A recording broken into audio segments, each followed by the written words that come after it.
The following is brought to you in part by a grant from the Foundation for White Wellbeing.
Excellence where there is equality.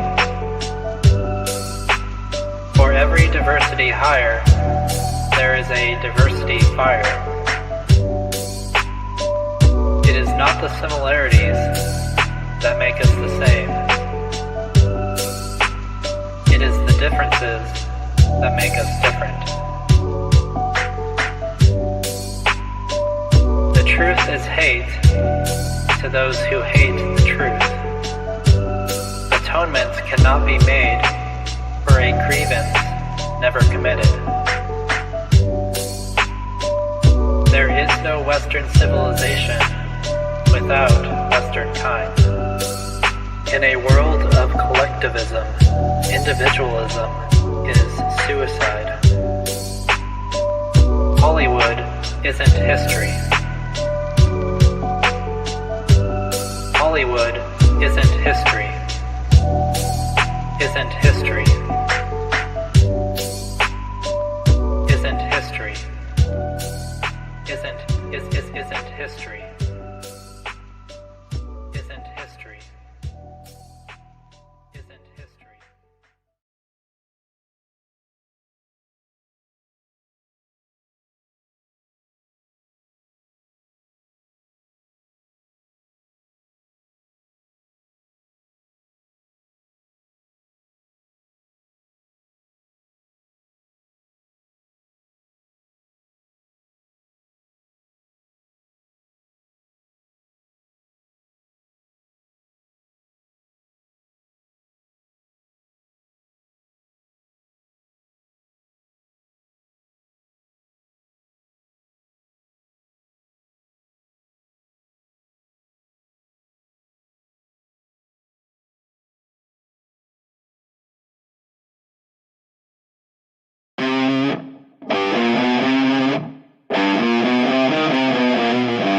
We are rolling in.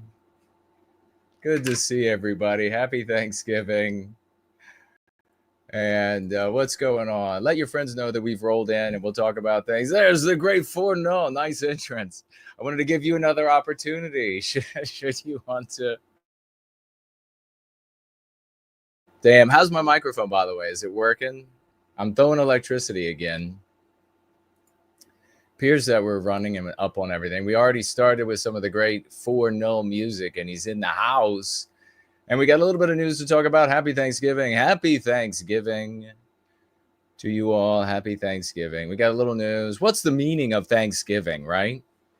We're going to talk about that. What's it all about? Cass is here. Great to see you. Westman Archetype. Rick Freedom is in the house.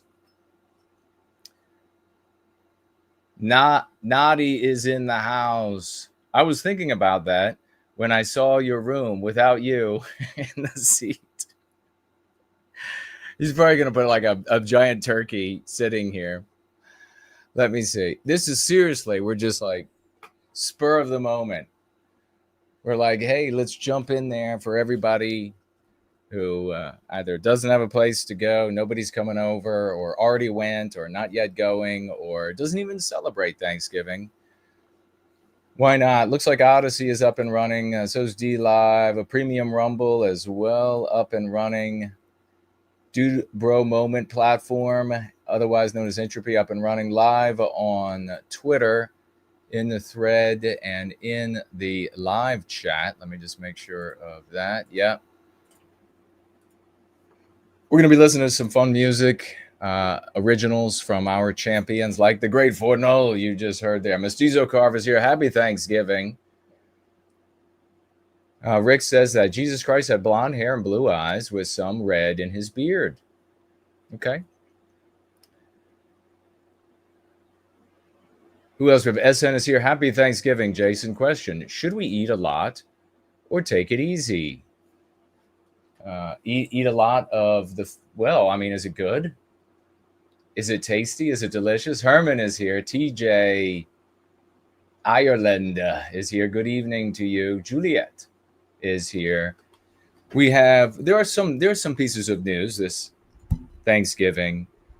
I always eat until on Thanksgiving and Christmas until I'm absolutely surfeited. And then I began to pull back on the reins a little bit.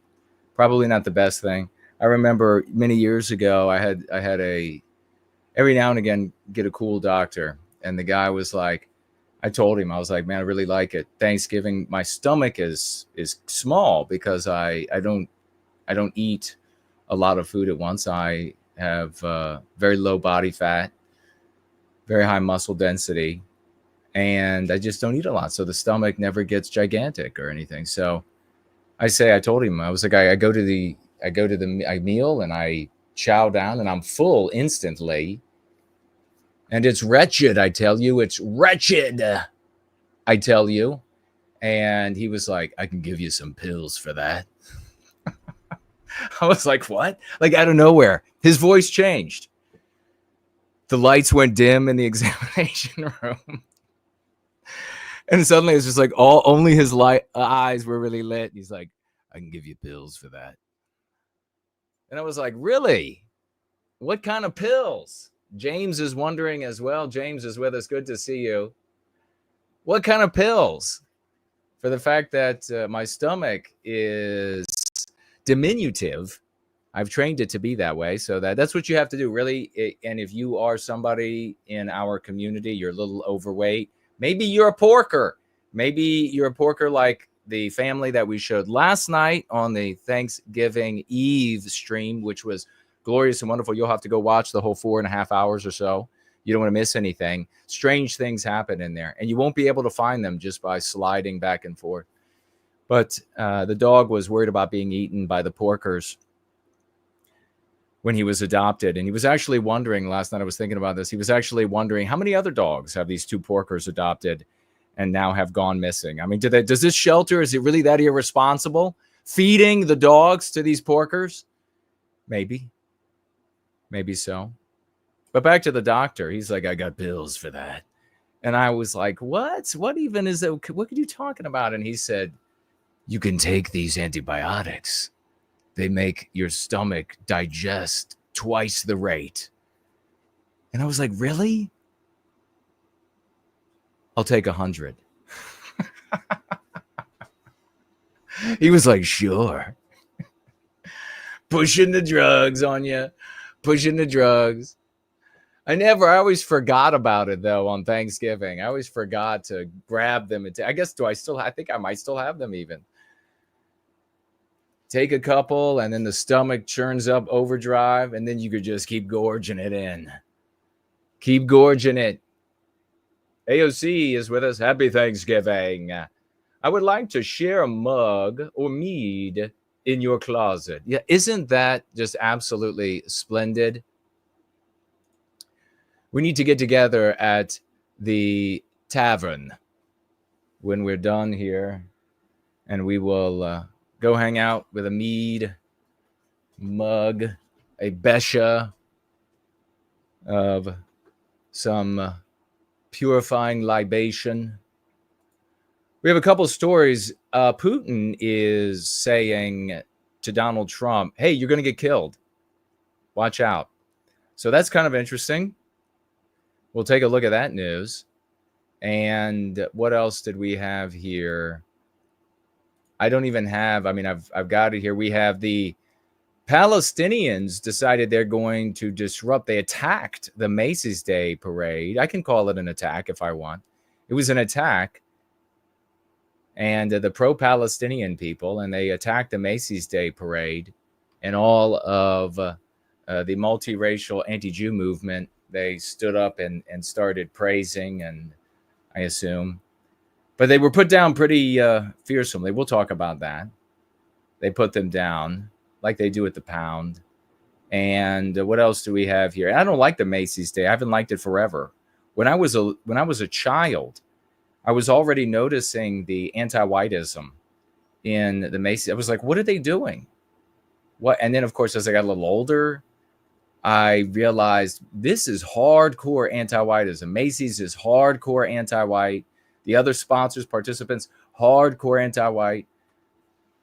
We need someday to find a gas that is like 50 times lighter than helium and have them accidentally pump that into those giant balloons that they carry down the main drag and end up floating them away, maybe bouncing off the buildings as they are carried away into the jet stream. And that's the end of them. We also have, what is Thanksgiving? Looks like Axios decided to launch a big war on Thanksgiving. We mentioned last night that the anti-whites, of course, have completely rewritten. What is history? History is just another narrative that is written by those who serve the power holders in a society to legitimize the ideology that instantiates their power and their control so as to perpetuate that power and control into the future. That ideology, of course, is anti-whiteism practiced by all races, and it is what is destroying us and destroys. So Thanksgiving is distant. Every year it's a little bit more anti-white, and at some point I'm going to wonder, why do white people even celebrate this? I think we're going to have to give it a new definition, a new description. As I was talking about last night when I was with the champions for 4.5 hours. So I was talking about last night that really it is that we should make it a global holiday for Western kind, where we are grateful for all of our heroes throughout time, especially those who live today and those who are in the wombs today. It's more important, I think, in our Promethean view of our spirituality that we have here as described in Prometheus Rising. We tip harder and more frequently at the wombs of our women when they are filled with the kings and knights and queens and princesses of our tomorrow than we do at our ancestors. The cemetery is a place to revere our ancestors for sure.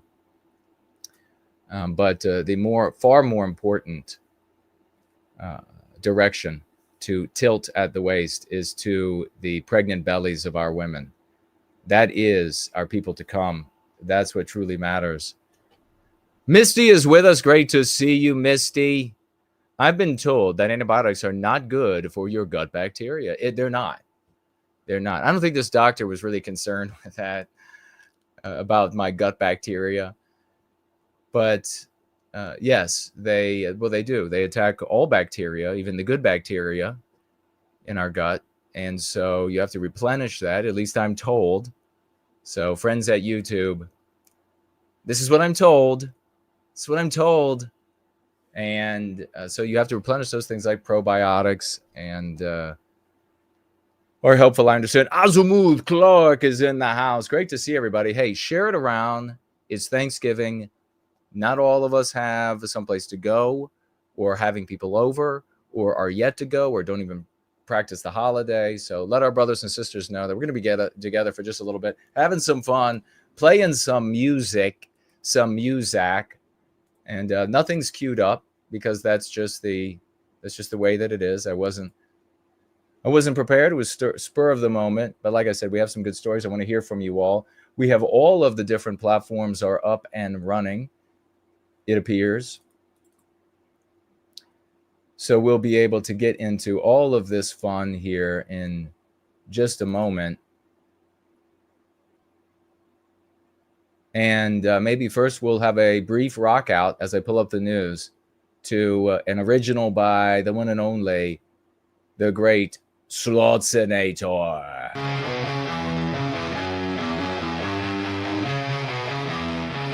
Got your $1 million gown, your crown of broken gold. Trading life for rights, your soul already sold. Reaching from the tower, made a dead end dreams. Don't need kids or king, just the sound of your own screams. Whispering your wisdom from a book of empty creeds. Spreading poison petals, sprouting only weeds.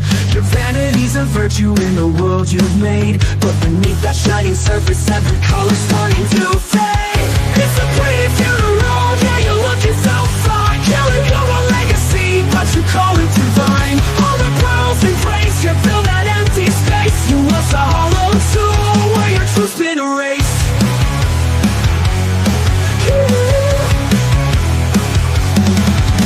Those anti-white memes running on repeat. Can't see the irony from your penthouse seat.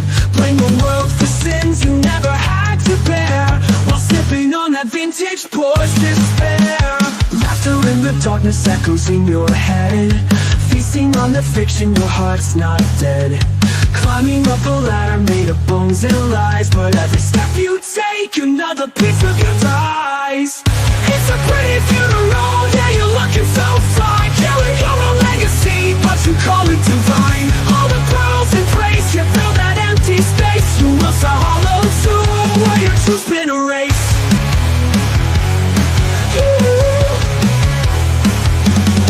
They tell you you're enlightened, but the joke's on you. Stumbling through the dark with the torch that shines in every hue. No life to carry on, no truth to call your own. Just a pretty funeral, clean up on your throne.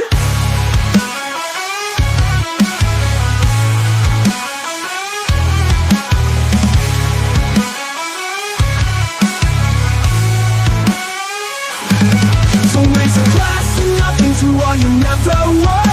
In the mirror of your mind, the lines begin to blur. It's a pretty funeral, go, but the mask will crack. When the future calls your name, there's no one to call back.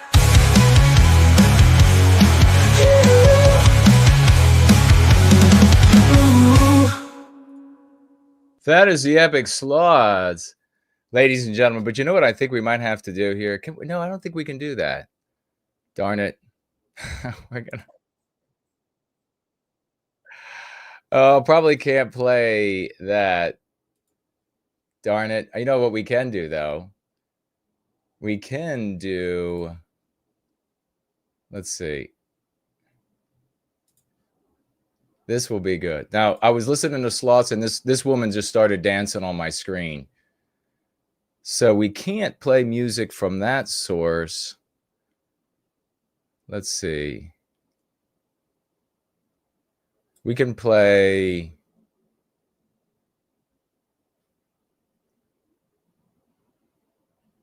We can play this while she dances. In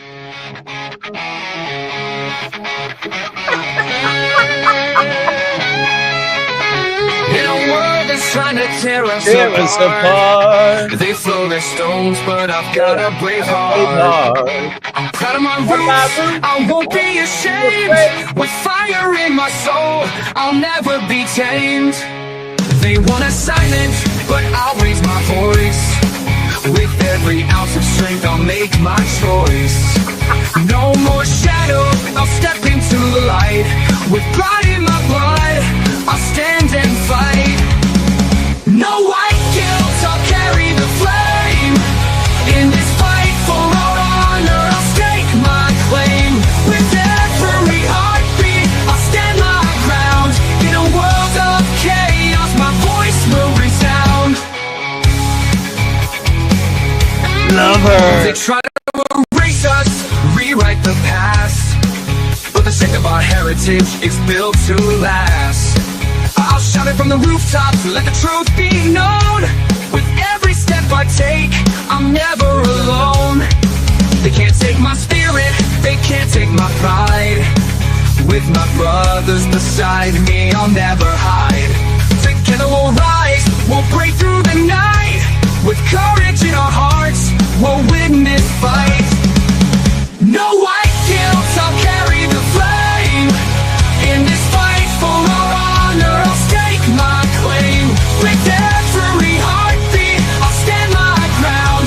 In a world of chaos, my voice will resound.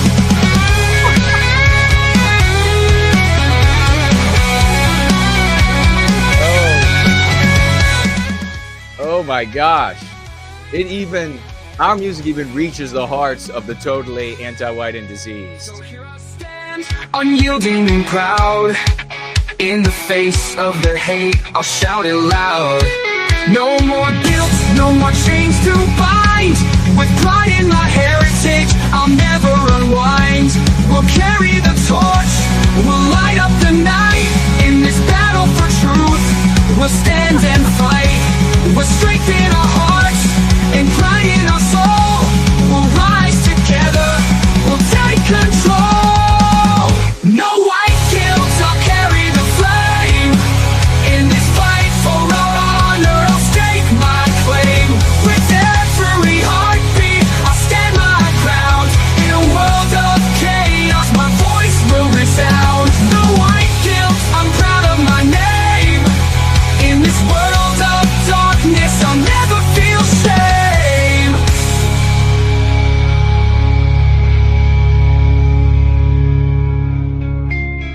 Right. Another epic piece. We have here, though, Putin. President Putin. Trump is in danger. Newsweek. Vladimir Putin, Russian President Vladimir Putin, said he believes President-elect Donald Trump is in danger as he awaits his inauguration this coming January. So that means more, obviously, than your average drunk Uncle Joe who is at the Thanksgiving. If you know whatever he says, he's gonna have the inside scoop down there working at the garden. Mestizo Carf says, put that turkey back in. She was amazing, wasn't she? Double touch camel toe. Gelatinous came to mind to Azimuth Clark. Nadi says she got moves. She does got moves. She was rocking it out. I love her. I love her little punching that she did. What did Fornol say? I saw while I was dancing myself for a minute there with the gorgeous one, the gorgeous girl we put up on the screen there. Something about too many carbs. We're lucky the song wasn't any longer because she probably would have had a heart attack dragged her off. History that white people oppressed Native American. We call them American Indians, my friend. They are American Indians. We are the natives. America is created by Westmen. We are the natives. And there is an argument about the Solutreans, also known as the Iberians, originally known as the Solutrean solution.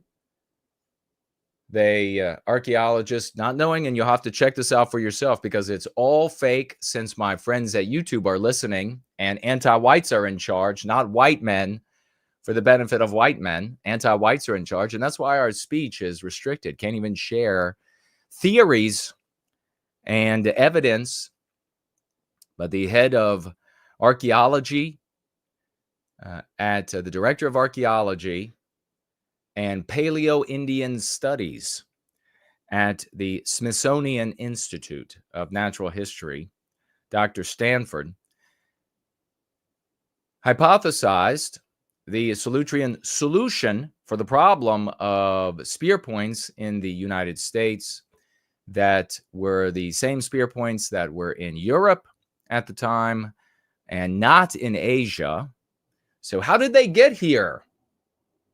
And then they found all of these skeletons and skulls that any forensic scientist, forensic detective will tell you.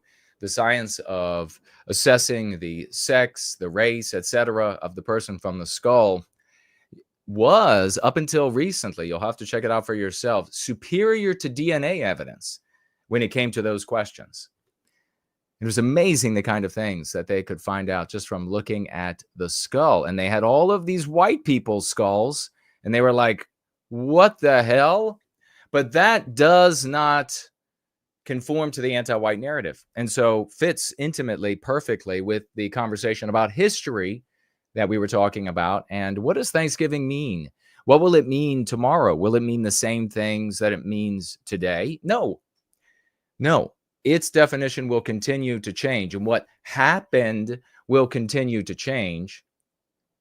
And that is why we have to be in our own story, addressing the moral fabric of society.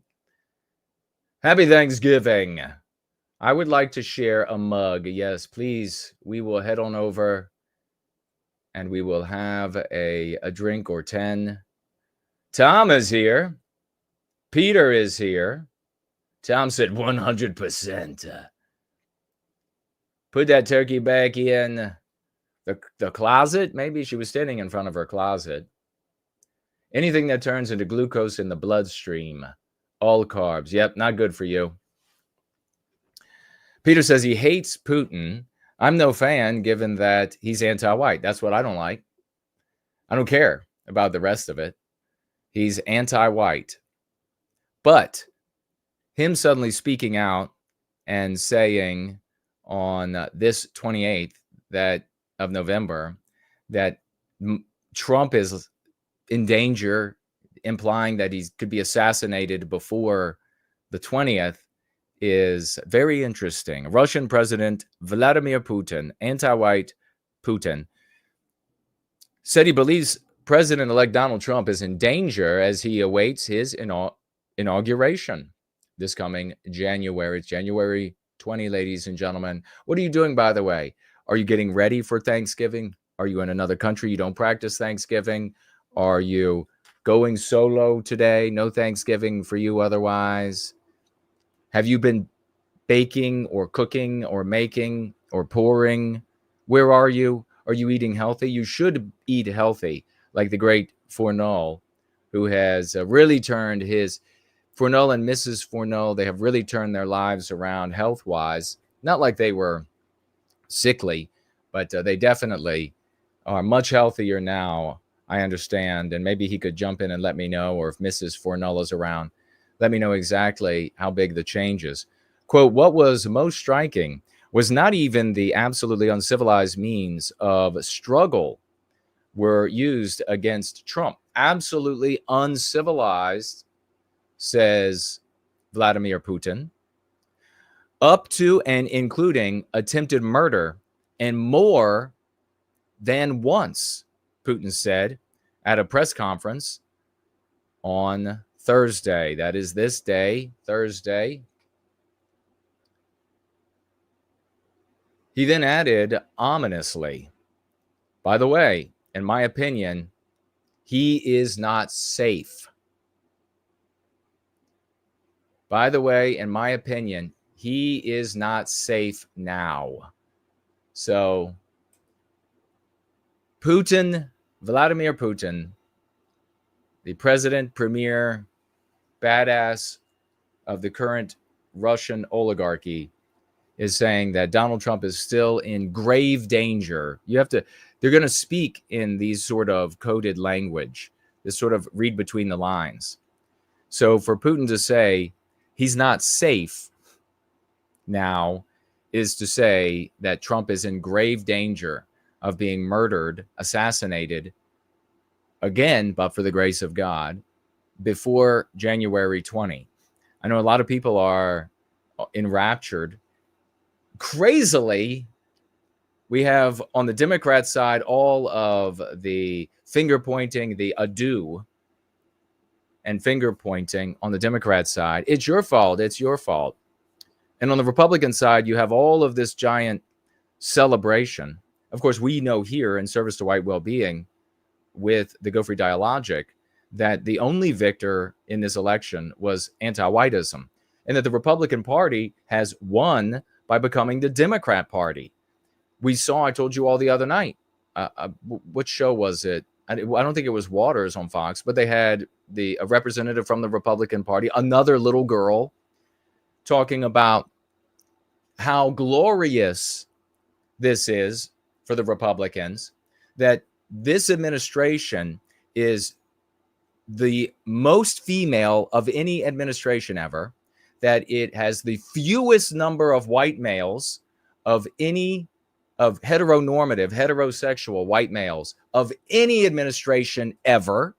They're celebrating that. The Republicans, they're celebrating this. She literally, and she wasn't kidding. There was no irony. There was no sarcasm. And the host of Fox was like, I know, fewest number of heterosexual white males ever in history. The grand new Republican Party, who might be financing a transgender for a run for the governorship of California coming up. That's your Republican. That's the big victory. So the winner, of course, in all of this is anti-whiteism. And here you have one of these parties and their supporters, acolytes, vested interests who are enough behind the verbiage and maybe other things to engender or maybe even steer assassinations. And you have Putin coming out saying that Donald Trump, the translation from Politico speak to literal speak here is that Donald Trump is in grave danger of being assassinated before January 20. So kind of big news. I don't know how many people are talking about it. Taking questions for over an hour before departing from the CTSO, Collective Security Treaty Organization Summit, he lambasted how Trump was treated in the run-up to the 2024 election. Now, don't think about his verbiage here the same way you might think about, at least to the same degree. Don't give as much credence to this in the same way you would if, I don't know, your neighbor was trying to butter up another neighbor because he needed him to sign off on the addition he once built on the back of his house for the HOA, or the HOA is going to show up and strip search and anal cavity search and everything else, which is what they are wont to do in the HOA. That's kind of like admission into the HOA. And don't think of it so much like that. So it's not like he can say nice things about Trump and then all of a sudden he gets half of Ukraine. That's not how it works. but completely legitimate for him to speak out against the way that Trump and his family, and therefore, more than half of the country, the voters, the electorate, have been treated and continue to be treated by the anti-whites in this country. Notice, though, how Putin doesn't say anything about anti-whiteism when that's everywhere, when white people are being victimized everywhere. He could very easily, he knows what's going on. This is how we know he and the other Russian oligarchs are anti-white. They could very easily come out and say America and the UK and Germany, and they're the most immoral the planet has ever seen because they are white erasing the founding stock of those countries. They are literally eradicating, they're literally encouraging them to biologically white erase themselves, to take non-white mates, to miscegenate, to hate every aspect of their white history. This is what Putin would do if he were even just neutral on it. But he's not. He's anti-white. Been in government for a long time. The biggest thing for me was that while attacking Trump as part of the election campaign, they not only subjected him to humiliating, unfounded judicial proceedings, but also bashed his family, his children too. Even common thugs don't do that here. Well, Putin said, I think that's a little bit of an exaggeration. A little bit of hyperbole, my friend. A little bit of hyperbole. Will you have some hyperbole with your Russian vodka? Duh. Putin described because the Russian thugs, they're just big teddy bears. I think they play with grizzly bears. So kind of different. Putin described the attacks on Trump as beyond gangsta. And he did that with some gang signs, like they do. He did that right there in the Kremlin. And beyond the behavior of gangsters, or does he mean like legitimate gangsters, not the clownish grass skirt wearing thugs that wander the streets of America? Not even the common gangsters. It's men that fight with each other. It's men that fight with each other, says Putin. But these people targeted the family. It's just vile. Another clear sign of the moral decline of the current U.S. political system. You know who's not going to be reading that sentence right there? A little Fuentesian by the name of Lil Nicky. That men fight men. They don't fight old, obese, geriatric women and use a weapon in that contest. This year alone, Trump has survived 2 assassination attempts. No, one of the assassinations succeeded, but for the grace of God. Only in July, when a gunman nearly killed the former president at a Butler, Pennsylvania rally. In September, a second assassination attempt was thwarted when the Secret Service discovered a man armed with a rifle on Trump's West Palm Beach golf course. There was much more than just that. He was set to take shots at Donald Trump and receive return fire and continue shooting. He has, of course, written lengthily, by the way, if you didn't know this, Ruth did, Ryan Ruth, the assassin, would-be assassin, has written lengthily to anti-white news sources, several of them, and they're only releasing little segments of what he wrote. Isn't that interesting? So there you have it. What are your thoughts? Is there going to be another assassination attempt on Donald Trump before January 20? Or is that what we're getting ready to see? Are families even talking about this at Thanksgiving? I hope families. I mean, you had that Knowles guy did that skit that Rapunzel showed me. Hilarious. I don't really necessarily like him. I don't necessarily dislike Knowles either, but it's a funny skit. He goes to the house. Maybe I can pull it up and we'll watch it. And the family is a bunch of anti-white pigs. And he shows up and he's straight-laced, although he has like a flask. I don't know that doesn't. What is this bizarre, like, this is what a man is. He's an alcoholic. He carries. Oh, what are you doing? No, I mean, maybe that's like the cuck man.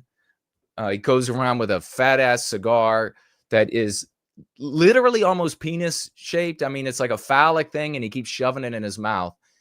Then he's got a flask of whiskey. When I was a child, the carrying around of a flask was communicated as, this is what an alcoholic, this is like somebody who's down and out. This is like a bum, a hobo has that flask on him. But he's got put an American flag on it. So that makes it okay, I guess. No, I don't think so. That's not the imagery of a man of the West. No, thank you. But it's funny. He goes in there and he slaps away the birth control pills that the girl is poking through, throws a baby doll to another woman there. And then he sits down and he's like, let's just have a quiet Thanksgiving meal or something like this. And he pulls one of those popper things, confetti goes, a flag unfurls behind him of Donald Trump. That's what we should be doing today. If you're getting together with anybody, you should let them have it.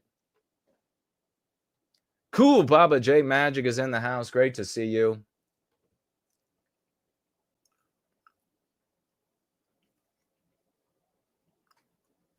I will make an argument here. Putin recently made a statement that Russia doesn't see Western civilization as an enemy. How do you translate this meaning of Western civilization? Well, he said there's a video, an article where he said that. We very correctly and astutely observe that if an alien species were to come to planet Earth, it would clearly be able to differentiate immediately between these several types of man by way of their instinctual behavior. We believe that we have a spirit as well as animal bodies, and therefore an instinct by way of the animal body, and also spiritually, but that way that all animals have instincts. And you can see between and among the different breeds, i.e. races of animals, very different instincts. And we see the same thing in the peoples of man. In my opinion, there isn't one better than the other because there's no cosmic measuring stick for this. But everyone is going to prefer their instinct. They prefer to see in the world reflected back at them what they feel that they are projecting into the world at a very basic, a very quintessential, fundamental level. And because that creates a feeling of harmony. And if an alien species were to come down and take a look, they would clearly see that the people that we refer to as white, Western kind, produce a specific type of civilization. There are hues of it, but as compared to the other peoples or races of man, it is distinct. And that incorporates as well as, the US or UK and Germany, Russia as well. That would all be seen by an alien species as the same group. They produce this. Their collective instinct projected onto their environments is what we define as culture. And it is all similar enough to be able to be grouped together relative to vis-a-vis the other races or peoples of man. Having said that, you have contextual realities. And for a very long time, Russia has considered itself the East, and then Europe, the West. And so you have this verbiage out there about the Russians and the rest of Europe, and that being a difference, a dividing line. So it's more of for my point of view, it's more of a colloquial form of speech. When he's referring to Western civilization, it's that colloquial divide, that arbitrary divide between Russia on one side and then the rest of the West on the other. We see Russians as white, as Westmen, just like everybody else. So their projection is also Western civilization, as opposed to the projection of Jews or Chinese or blacks, etc. You can see how the time has come to recognize and stop fighting amongst ourselves and to recognize that Western kind is indeed a single people. And we need to in recognizing that we do have subtle hues of difference. In part, though, some of those differences are a consequence of the different environments in which we project our biospirit onto our environment. For example, if you were to take all of the white people, all of the real people of the United Kingdom, because our countries don't exist outside of us. They only exist outside of us as an arbitrary construction because we exist. When we stop existing, or if we leave, those countries don't exist. You can continue to use those names for a time for those countries, continue with the same boundaries for a time, but those countries are now gone. But to get back to my point, you could take the real people of the United Kingdom and putting them in a different environment, we could say colloquially they would produce the United Kingdom. If it was on the moon, they would produce the United Kingdom there, or British or Welsh or Irish culture there. Western civilization in that hue there. But to be a little bit more accurate, you have to also calculate the environment that they're going to be projecting it onto. So the real Scottish people transported to some other planet Earth somewhere else, and the landmass they land on is a far more maybe tropical environment or arid environment. They're going to produce another Scotland, but it's going to be informed by the environment on which they project our biospirit, if that makes sense. So if you approach this conversation as a very important cuttable part of the stream, if you approach this subject matter the way I just did, the anti-whites are not going to be able to dismember the argument, because it's not an argument that is based in abstractions. It's not an argument that gets into the granularity of genetic testing, genetic markers, and all of the stuff that's superfluous. And you can even go so far as to say in a conversation with an anti-white that even if you, the anti-white, want to believe that what I've just done here is a construct, these people, the white people, and this is one of the mean pathogens that they'll give us, the white people don't exist. Okay, fine. Then we accept it's a construct. And this is a construct that we choose to believe in, that we have faith in, and that we're going to defend for our well-being. They have no problem with constructs everywhere else. So you can, the construct of being a different gender, the construct of being a different race, even depending on the race that's being assumed, they've got no problem with those constructs. Social constructs based in the economics, social constructs based in trends, they've got no problem. So if they're okay or even endorsing those constructs, but they say, oh, you can't have a construct over here, then it's very easy to dismiss them as immoral because anti-white. And if you handle these conversations like I do, like the champions in white well-being, you will win and we will recapture our destiny. If you want to go down any of these other routes, if you want to go, say, like the Jared Taylor route, and you want to start talking about the genetic differences in crime rates and all of this sort of business, you're going to lose, because that stuff was around before Jared Taylor. Jared Taylor's been doing it. And look at where we are today. Today, where stories I didn't even read, I still have up. I mean, I can dip into, where in our once great country of Germany, you have a man who is getting fined twice as much, or nearly twice as much, because he criticized the finding and the speech of a judge who is clearly crazy. This person saying this about this judge is accurate. I mean, maybe I will look it up. The judge told a non-white, anti-white rapist in Germany, gave him just a fine, no prison sentence for raping someone in Germany, and then told him that he was well on his way to becoming a wonderful, normal citizen of Germany.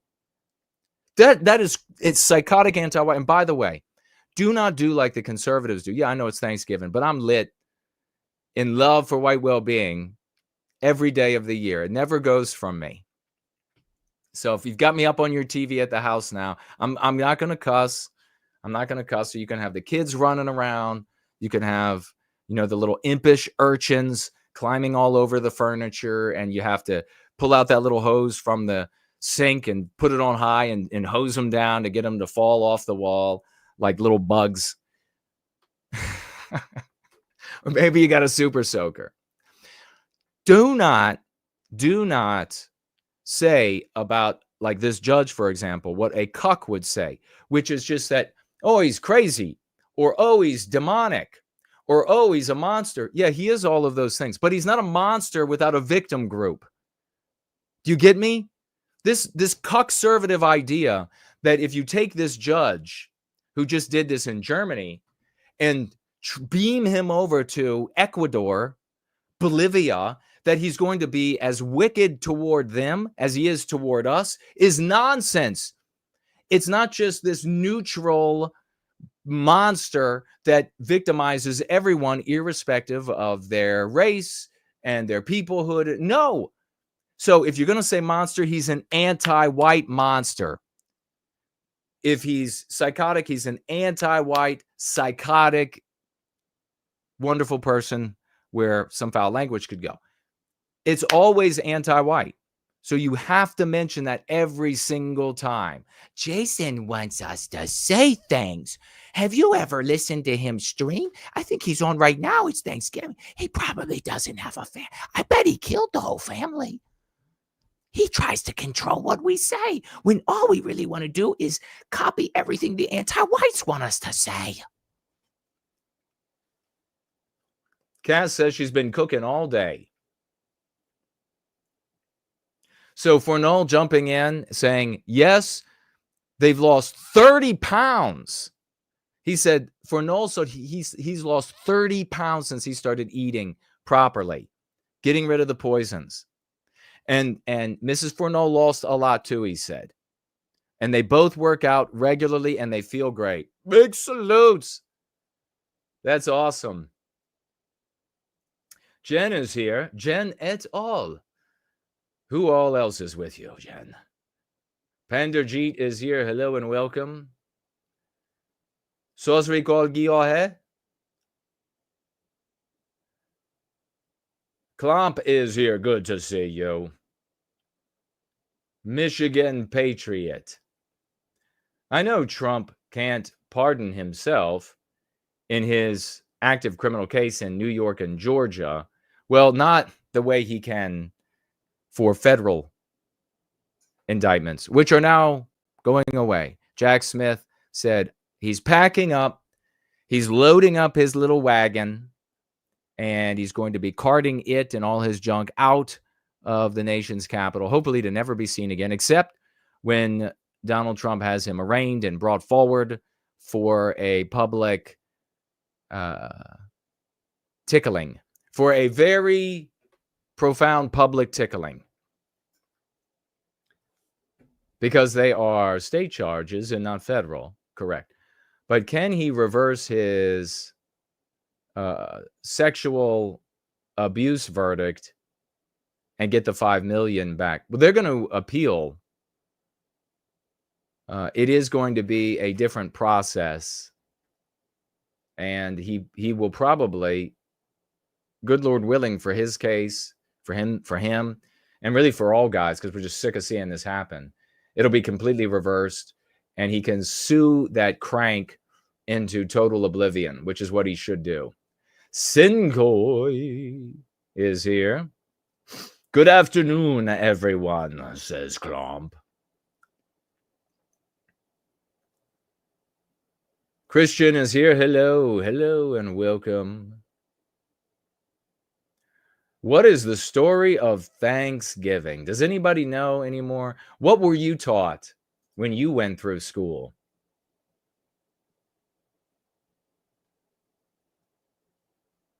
Cass says her children have heard worse than, I guess, the curse words that I use. And she said that besides in the South, if you don't cuss, there's something wrong with you. Good evening, Mr. Köhne. Good evening. Howdy, Tom. Cool. Baba J. Magic. Marilyn is with us. Mary Lynn. Mary Lynn. Good to see you. Maxon Rab. Maxon Rab is in the house with us on Thanksgiving. Maxon Rab.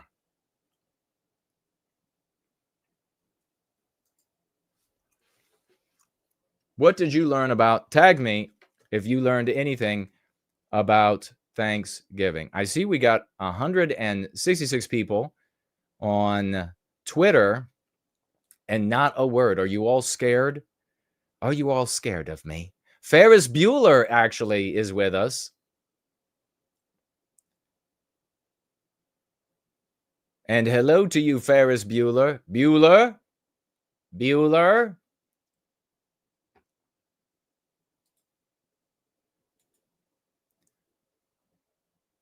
Bueller. We have a very interesting story about the Pope that I didn't get to last week, and him naming a pro-homosexual cleric to be the preacher of the Vatican. Interesting choice.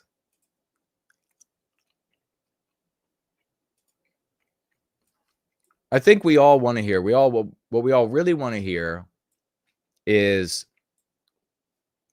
from a non-white woman who has some thoughts on white people. And and remember, it's not just non-white anti-white people, it's white anti-white people. If there were Martians, if they were anti-white, some anti-whites in their community, we would be opposed to them as well. Peter says, LOL, geez, this Pope. So you didn't hear about it. Maybe I'll have to share some of it because you all are here for the Church of White Wellbeing. That's what we are. God bless the Pope of White Wellbeing, Jason Köhne, Emperor of Western Kind. That's why you're here, because we don't do silly things like the Catholic Pope, the evil anti-whiteism that's going on there and continues to run amok. It's defeating everywhere. So my Catholic brothers and sisters, if you know me, then you know I'm always opposed to anti-whiteism. Wherever anti-whiteism takes over, I point it out. So it's in the Protestant church, all of them as well. So we can't go back to these things. That doesn't mean you have to give up your faith, by no means. Don't do that. But you have to adopt the spirituality of Prometheus rising and have that inform your interpretation. There's no clearer and more accurate way to our creator and creation. Even if you believe there is no consciousness behind it, we were still created. Even if you believe there's no consciousness behind it, there's no better way. There's no accurate way. There's no direct way to commune with that origin beyond through the biospirit with which we were born. So never forget that. AOC says, Pope, I am the Pope, damn it. I'm going to get a very different type of hat. It's going to be much cooler. And as I said before, my Pope mobile is going to be a monster truck that has fire that shoots out of it. All sides, wherever I want fire to shoot. And maybe it'll have a trebuchet that throws alligators at people as well, if I want them, with lasers on their heads.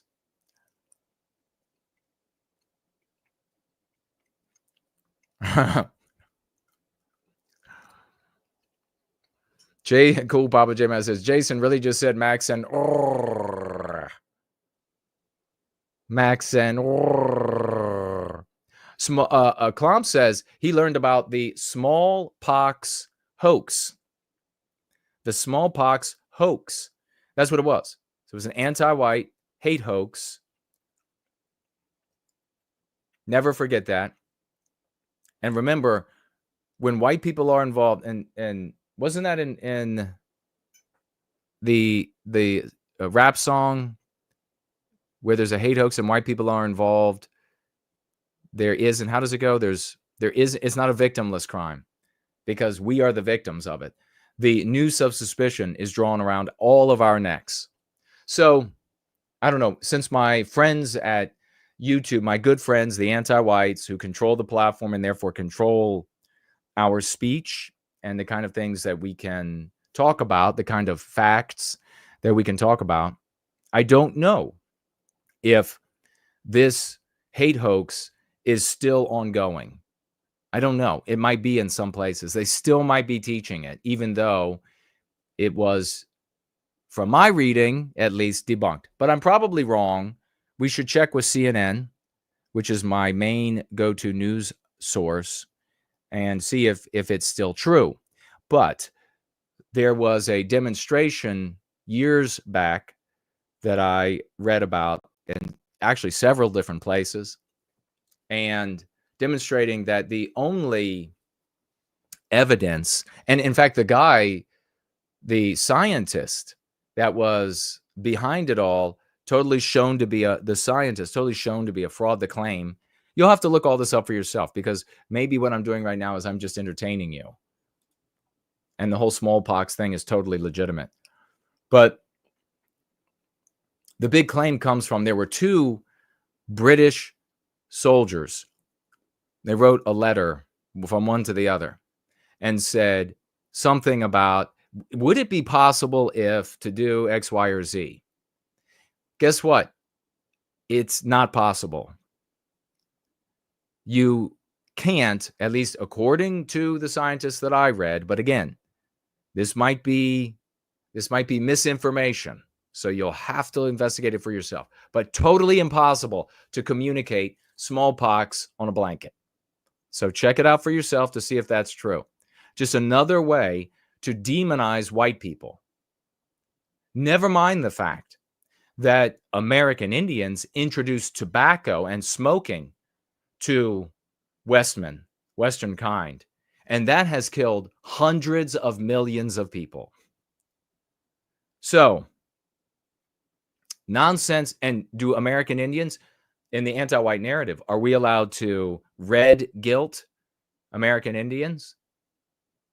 That the name red, the sort of colloquial joke term, like they are red and we are white, and people from Africa, or at least parts of Africa, are black. So you know what I'm talking about. Are we allowed to red guilt them for that? Of course not.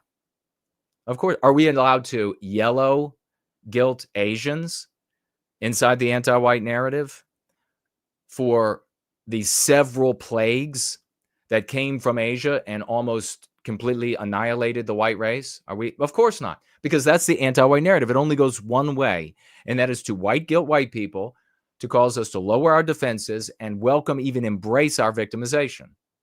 That's what the smallpox blame. Thank you for sharing that, because it's true. That's one of the things that we were hit. I was in elementary school and told about how my evil ancestors used biological warfare in an age when there wasn't any. Yes, in earlier times, they would take rotting carcasses of dead animals and catapult them into castles and keeps and all of this sort of thing. There was white people on white people doing that. But I challenge you to find a way and find scientists without opposition from other scientists that claim legitimately and will detail exactly how you can communicate smallpox or AIDS or chicken pox or whatever on a blanket, that you could just lay it out in a field somewhere and just let it sit out there forever for Indians to come across.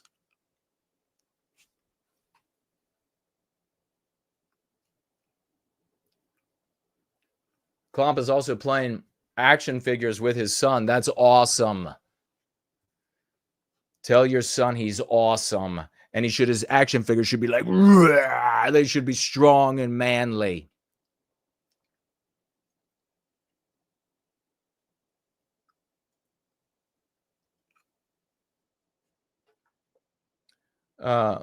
Pendrajit says, maybe he's wrong, but he thinks there are far more American Indians. They're not natives. That is, in fact, in 1850 in the United States, there was something called the Native American Party. Do you think it had American Indians in it? Not one. Not one. The Native Americans are the people who create America. So First Nations and all of these kind of terms are meme pathogens. They are the concepts that instantiate, compose the anti-white narrative, which we got to get out of. We don't use their terminology because it legitimizes that ideology of anti-whiteism.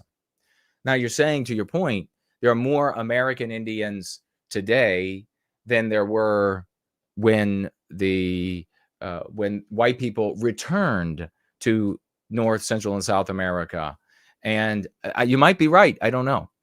What I can tell you from years ago, when I had been bamboozled and was convinced to care about IQ and crime rates and all of that as the means by which we would get to the recapture of our destiny. So you have to understand, you have to be intelligent enough to understand that some data is useful in some arenas of our lives and totally not only not useful, but detrimental in other arenas of our lives. If you're deciding where you're going to pitch your tent and raise your little ones, then crime stats and etc. are going to be relevant. If you're deciding how are we going to recapture the destiny of white people, crime stats are a detriment. IQ stats are a detriment. There's no reason, in fact, mentioning any of that is going to undermine your effort to recapture our destiny. But one of the things that I do recall is that American Indians take non-American Indian partners at the highest rate of any race. So in other words, they miscegenate more than any other race on the planet. They're like, they'll take anybody relative to other races, according to the data I looked at years ago. So you can verify whether I'm right or wrong here.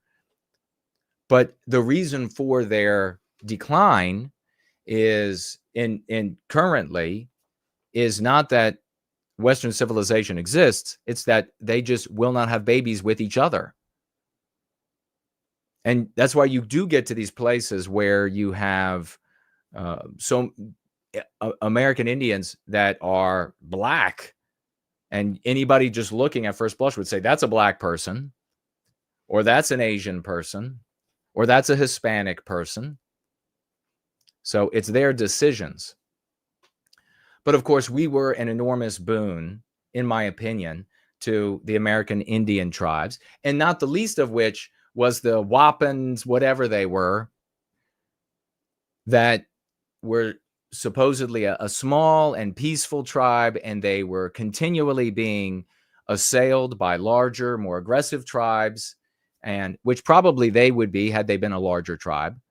And so when the white people showed up, Pilgrims showed up, Plymouth Rock, and then 9 years later, I think it was, you'll have to fact check me, the Puritans showed up and created Salem. That's another thing.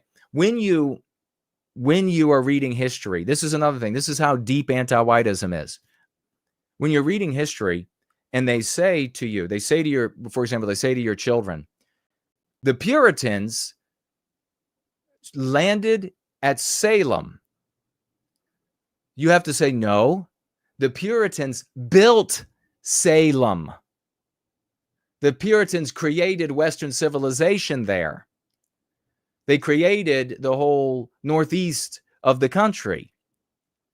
So the conversation inside the anti-white narrative is that the Europeans discovered America. It already existed. the Europeans, the white people, Westmen, Western kind, discovered South Africa rather than they built it, they created it, they are it. So make sure you correct with your children. It's very important. This is why you got to, and here's the thing, and you'll find out from the great champions who are in service to white well-being. If you teach your children, if you inoculate them with the Go Free stratagem, they will identify aspects of anti-whiteism that you never saw and maybe could never see. And the reason why is because you adopted it as the water in the deep sea ocean and you were just a deep sea fish. You adopted it as reality, and you haven't even the ability to question it until somebody with fresh eyes, like a child, says, whoa, that's anti-white. I can put together how that's anti-white. This is how we recapture our destiny. Give thanks for the Church of White Well-being. Ladies and gentlemen, we're going to hear from a lovely anti-white woman here in a moment. Let's see what we have here. Oh, we don't want to go there. Where do we want to go? I think we'll go here, there.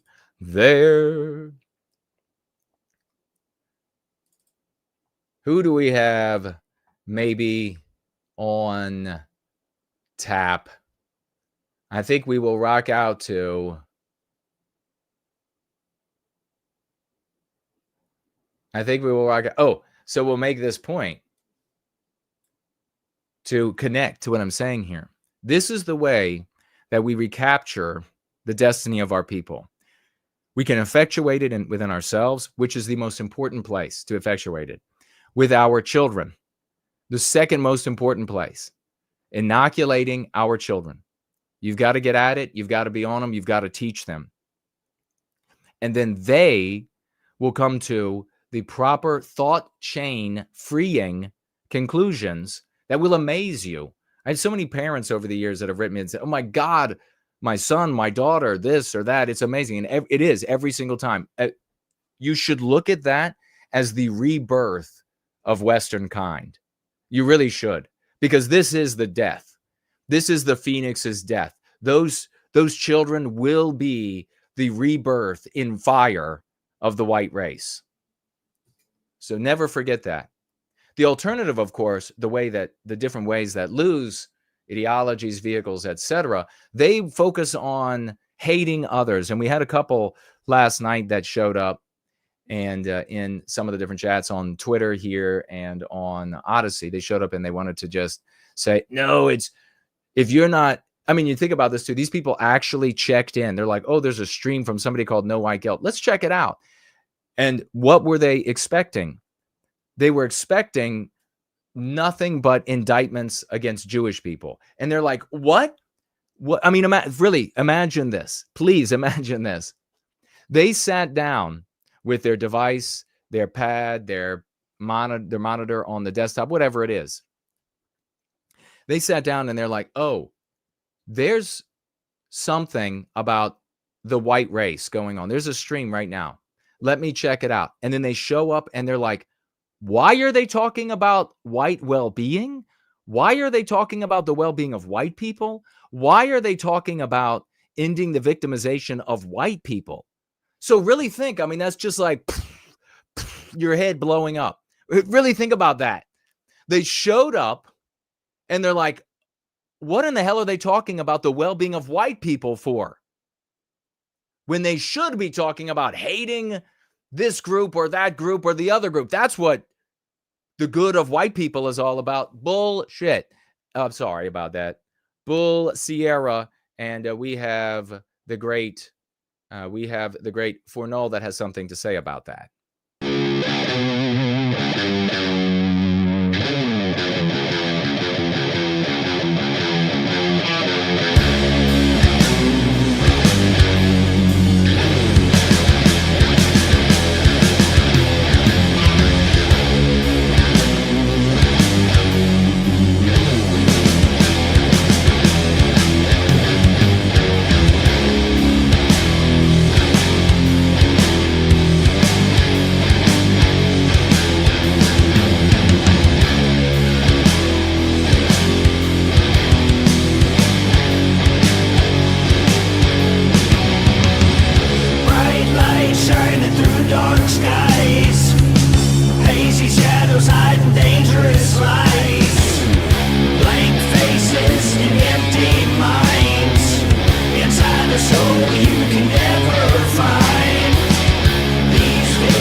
That is the great Fourneau, angry coward, and that's what they are, ladies and gentlemen. They are just angry cowards.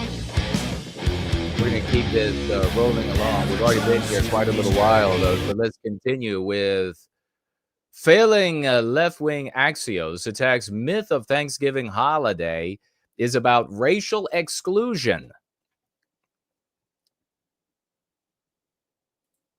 We'll get to that. We have Henry asking about, can you run down the white is a construct argument real quick? Yeah, just to say, repeat, if the anti-whites that you're talking with or somebody who's just villainy signaling anti-whiteism, if they say, well, there is no white race, it's just a construct, anything along that line, you can, if you like, just agree. It's a construct, fine. And we believe in it, we have faith in it, and we choose to affirm it as our identity for our well-being, for our people's well-being.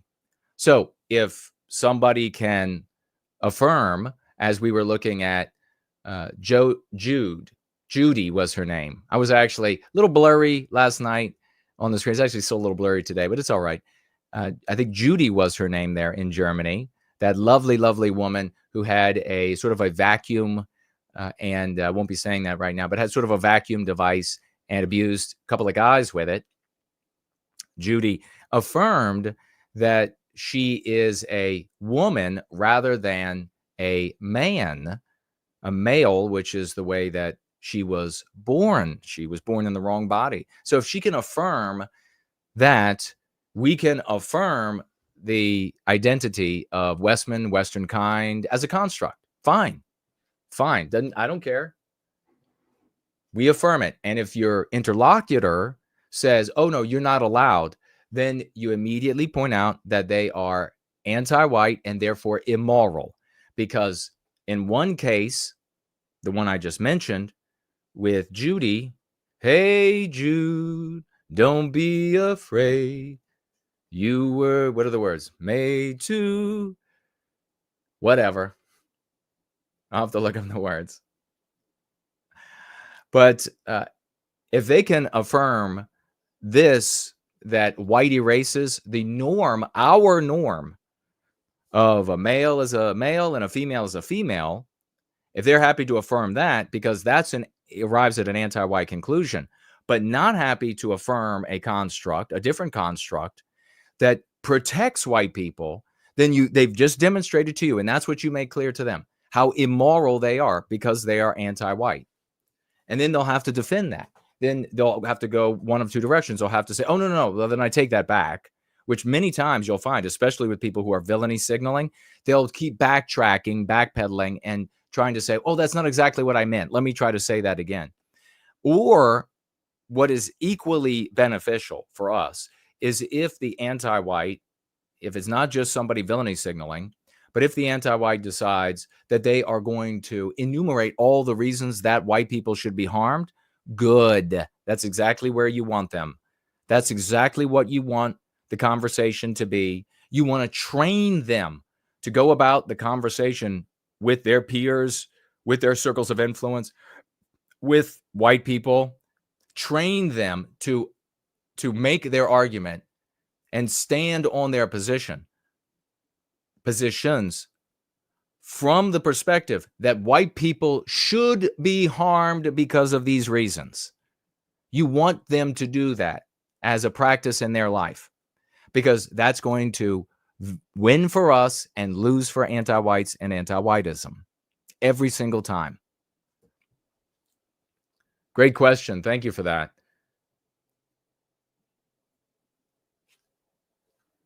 All right. What else do we have here? Any other comments? Brown guilting Mexicans and Guatemalans about Aztec and Mayan sacrifice. Yeah, do they get brown guilted? None of them feel guilted for that. JC Denton is in the house. Good to see you. Chris is here.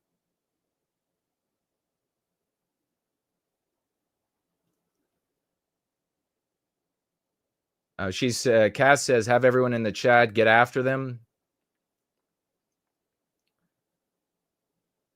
Dandy Westman is here celebrating Thanksgiving with no white guilt. You know, the perfect Thanksgiving is to be seated at your dinner table with a massive flat screen television and the Pope of Western kind is on it.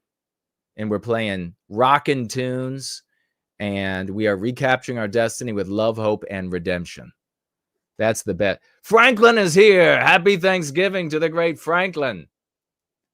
And I think he's gone. But at least he was here. Happy Thanksgiving. So let's just have a quick look at this article. Maybe first I should tell you. Yeah, now, when I was in elementary school, I was taught that Thanksgiving was this multiracial affair where the white people and American Indians, just like as though American Indians are this monolithic tribe, that they brought food to us. We had a great big celebration, and it was all just this love fest. And that is what later became, I think, during the War for Southern Independence. I think it might have been Lincoln. You'll have to fact check me. Who then ended up saying, okay, this is now a federal holiday. Now, or not even now, I don't even know exactly what's going on now. Years later, I learned that what they were teaching about Thanksgiving was that the white people, now this is how the past changes to serve those in power in the present. And by that, I don't mean some smoke-filled room of anti-white trillionaires. By that, I mean every single anti-white, everywhere where anti-whites are. It serves an anti-white history serves anti-whites in the present. So even your unemployable cousin Tammy, if she's anti-white, an anti-white history empowers her. And you know what is useless? Is to go to cousin Tammy and say, historical revisionism.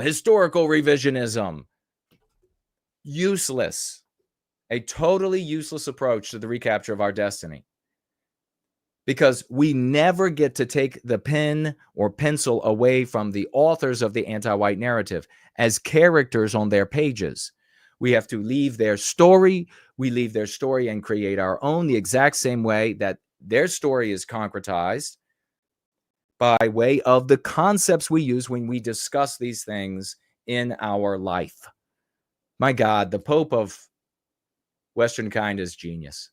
Thank you all for being here. Thank you all for being geniuses and courageous and having the energy and the verve and audacity to love for our people and put an end to our victimization. So after I was in school, tag me on any of the platforms. Let me know if you've seen the same thing, experienced the same thing, maybe worse, maybe not as bad yet where you were. But years after I was in school, they were talking about how the evil white people showed up in the United States as though it had existed. Remember, we talked about that a little earlier. And they abused this caring, gentle, inoffensive American Indian population that had already built the United States, that had already created America. And the white people came. I'm not shitting you. The white people came and they abused them. They killed them. And the entire time, the American Indians were just saying, please, please, let's just be friends. Let us just help you. And the white people kept killing them and butchering them. And finally, the white people had to stop butchering them because we were so inept that we didn't know how to hunt. I'm not kidding you. I am not being histrionic. We were so inept. We didn't know how to hunt. We didn't know how to grow food. We didn't know how to find food. And so we got to the point where we were starving to death and we no longer had the energy and also living in our own filth. So we were dying of disease and starvation. And we no longer had the ability to be evil to the American Indians because of these weaknesses. And the American Indians then could finally show us the true love and brotherhood of America, the American dream, the American identity. They could finally come through and teach us. And that's what happened. They came to us and they taught us about brotherly love and how the only difference between us is our skin tone. And so we shouldn't hate others. We shouldn't be so monstrous to others just because they have some more melanin than us. And more importantly, they saved us from the disease and the starvation. They taught us how to bathe. They taught us how to bathe. You can go read the actual accounts from our people at that time and their first interactions with American Indians for a long time. And maybe they were ablutophobes. Maybe that's what they were. But nevertheless, they taught us how to bathe. They taught us how to grow food.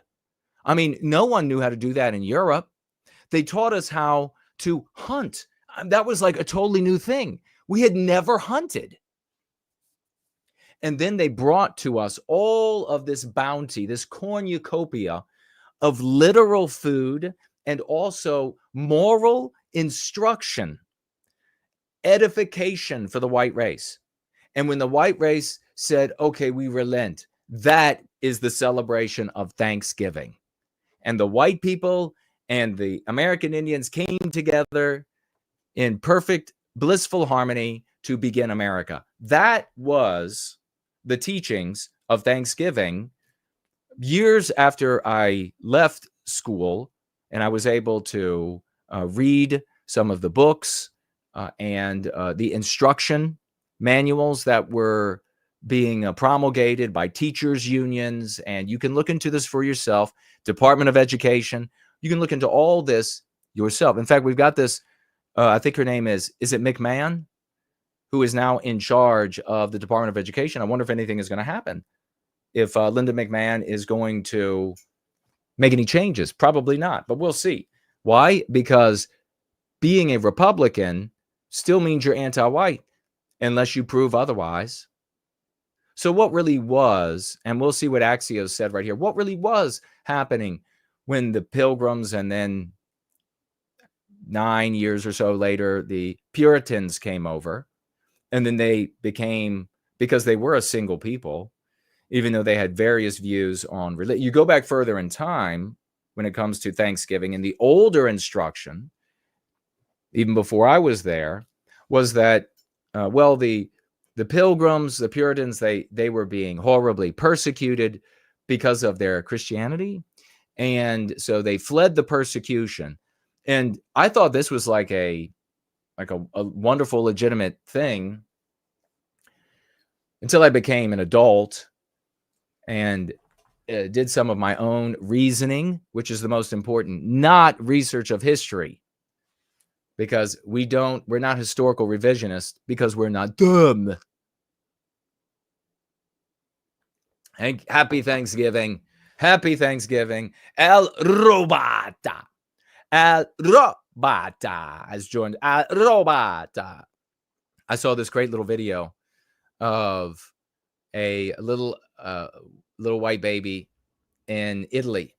And it said there, it's like Italian babies aren't made, they are grown or something. But of course, the little baby was imitating the fathers, mothers, and everything. So the dad would touch the child's face, and the child didn't have any words to use yet. So he's like, he literally went, oh, like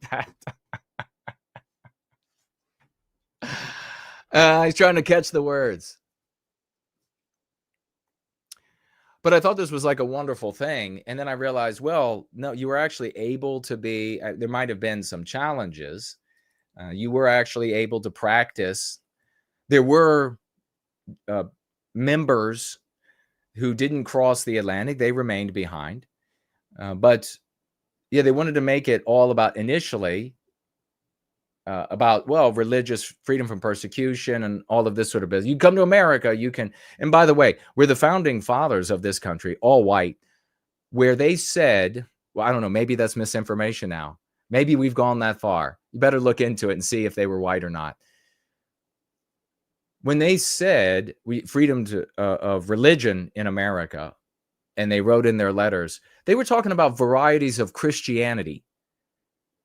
They were not including, or otherwise they would have written it, in my opinion, at least, this is my opinion, religions inimical to white people and Western civilization and the values of white people, the values of the West. They did not include that. So that's something to keep in mind too. When you hear from the anti-whites, they want to hit you over the head with, oh, religious freedom. It should be, we should totally have Islam take over the United States and remake it and live under Islamic law, even though it's a total, in my opinion, a total affront to all of the norms and customs of Western kind. But yeah, we should just let them take over because that's what the founding fathers wanted. But in reality, it's a mixed bag, in my opinion. There were some challenges for the Puritans. There were some challenges for the Pilgrims, but which were alleviated by leaving. But by leaving, it, even the religious end of it, was more focused on, and in my opinion, logically, using reason, as well as what I've read from the historical record, was the founding of the New Jerusalem. So it was like, yeah, we're kind of vexed by the state, the crown. We're kind of vexed here having our little interpretation. But more importantly, religiously, was the founding of the New Jerusalem, And that's, in fact, what they said in their writings. And please, you'll have to go look at it for yourself because maybe I was reading misinformation. But they, in fact, said, hey, this is the New Jerusalem. This is the new home for us. And who is us? What were they creating? The us is white people. It's the West. It's what they were creating. The other aspect, and one that some conservatives like to talk about, it's true though, is the victory over socialistic ideas. And the idea, and you can see this in the colonies, even before they were legitimate colonies, socialistic ideas, and many of them embraced by the Christianity of the time, that you were going to have kind of the communist slogan.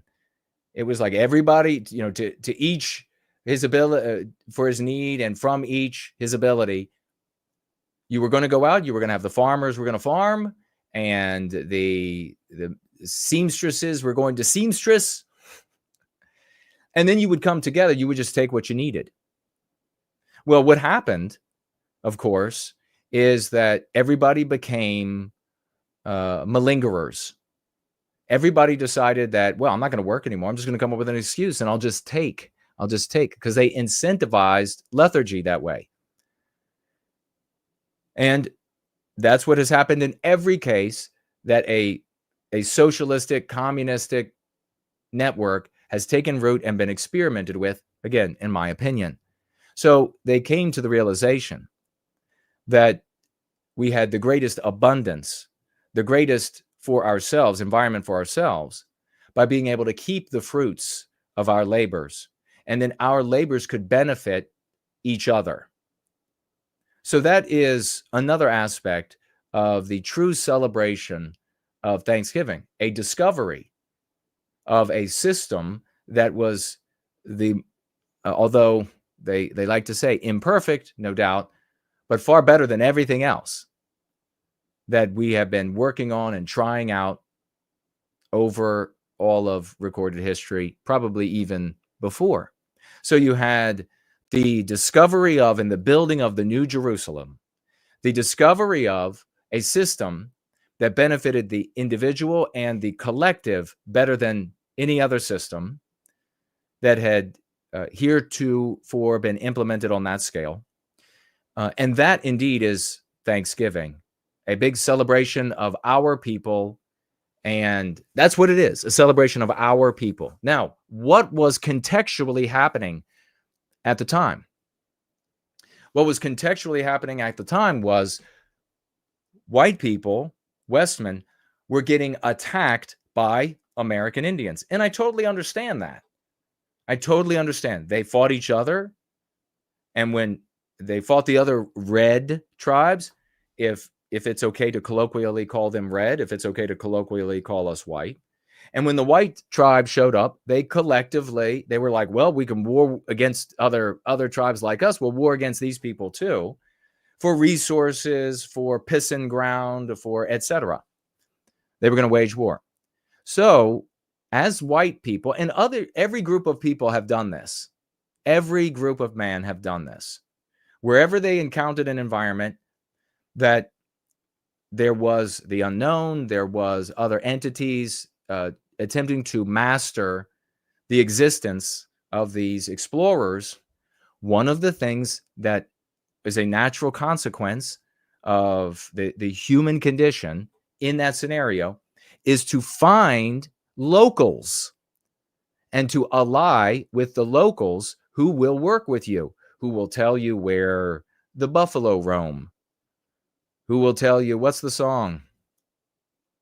Where the deer and the antelope play, where seldom is heard a disturbing word, and the sky is what? Is not cloudy all day.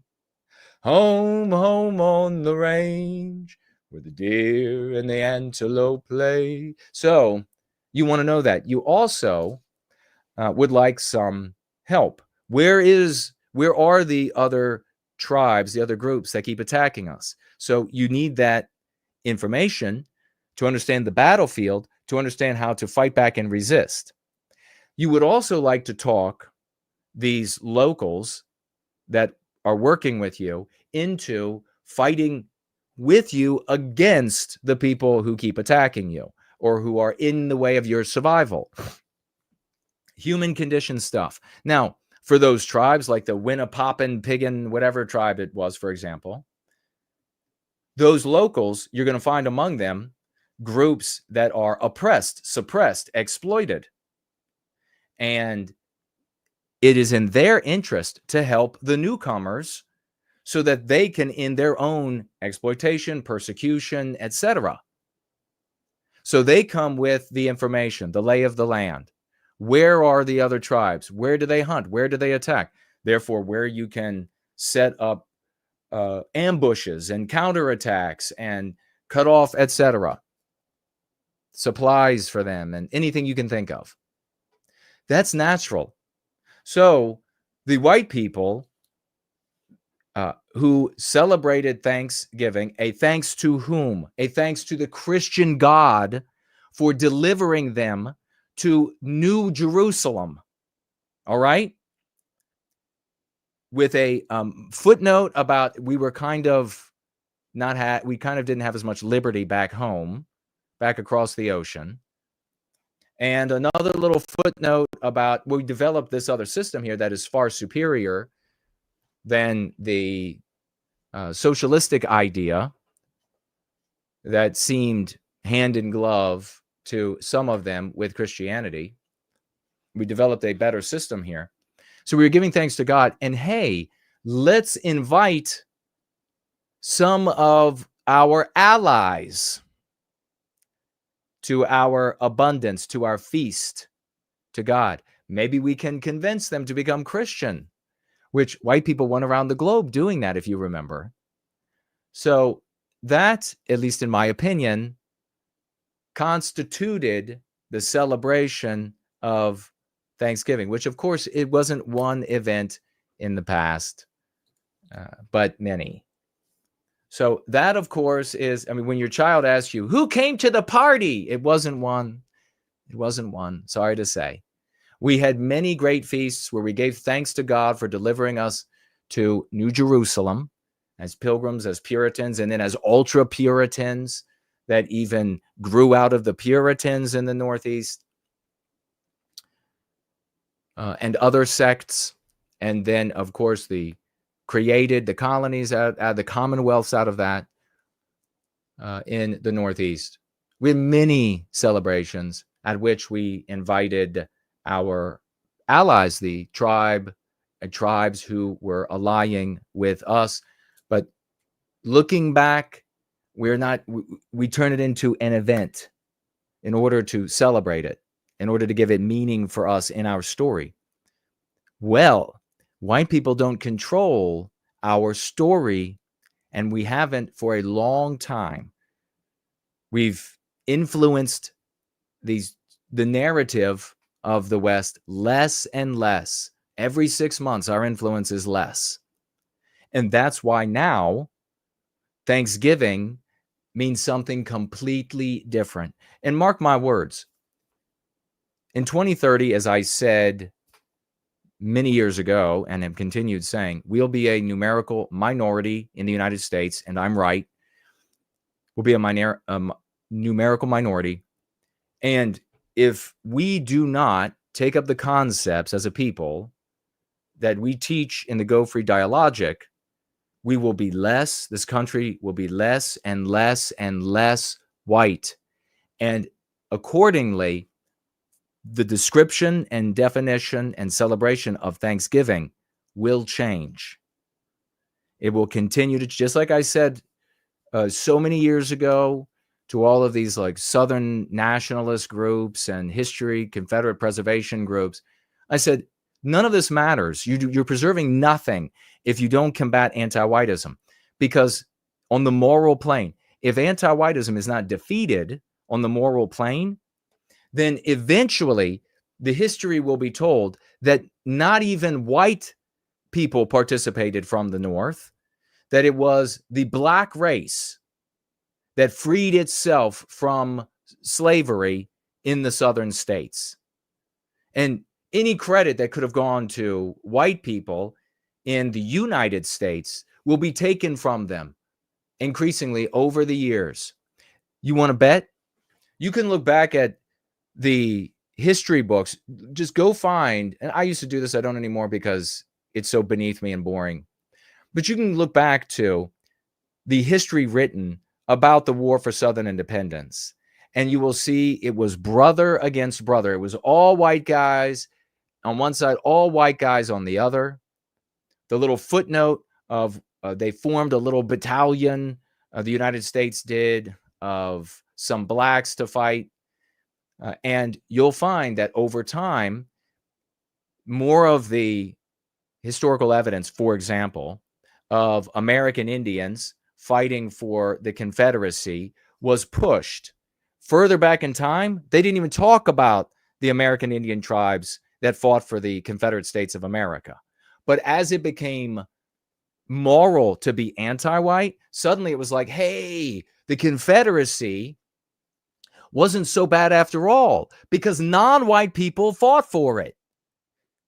And then you heard more and more about the occasional black Confederate here and black Confederate soldier there. You heard more and more about that, all the way to the point today where just a couple of years ago, the sons of Confederate veterans celebrated, and I think it's happened more than once now, but a black Confederate soldier. You had 600,000 white people die, and the sons of Confederate veterans is celebrating a black guy that showed up for a battle for this. I mean, more power to him. I'm not taking anything away, but are we serious? And to prove my point now, you can look at the history books now and you see more and more. They made a movie a couple of years ago where it was this black army from the United States that came down and slaughtered all of the Confederate soldiers. Mark my words. You know it's true. If anti-whiteism isn't defeated, it will continue going this direction, and it will be an entirely or almost entirely non-white effort that overthrew the Confederacy, the evil white race in the Confederacy. Same thing is going to happen with Plymouth Rock and the Pilgrims and the Puritans.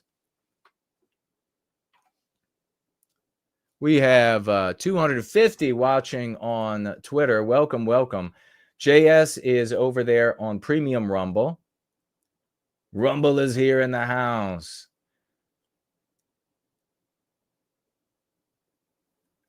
And hello to everybody on D Live and Odyssey. Good to see you.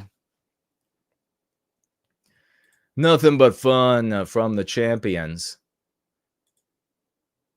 But we're going to take a look at this article very briefly, I think. Axios. What does Axios think about all this?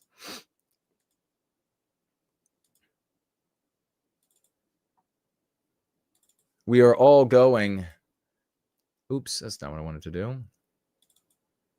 We are all going to the dogs, according to Axios. But we have to celebrate some with some Anglo-Saxon NWG. We will provide, heads held high, the story of our people written in the sky. Every stone, every song, every road they made, built a legacy that will never fade. It's in the fields, it's in the air we breathe, in every word and every dream we weave. It's not just the past, it's here, it's now, living through us no matter how. There's power in knowing where you're from, in every heartbeat, in every drum.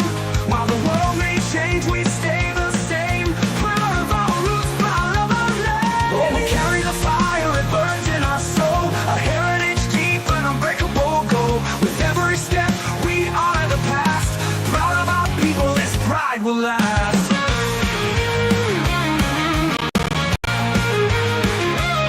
It's in the heart, the music, the lands we know. The rivers that run and the mountains that grow. In the hands that build and the minds that dream. Built a legacy that will never fade. It's in the fields, it's in the air we breathe. In every word, in every dream we weave. It's not just the past, it's here, it's now. Living through us no matter how. There's power in knowing where you're from. In every heartbeat, in every drum. While the world may change, we stay the same. Proud of our roots, proud of our name. Oh, we carry the fire, it burns in our soul. A heritage deep and unbreakable goal. With every step, we honor the past. Proud of our people, this pride will last.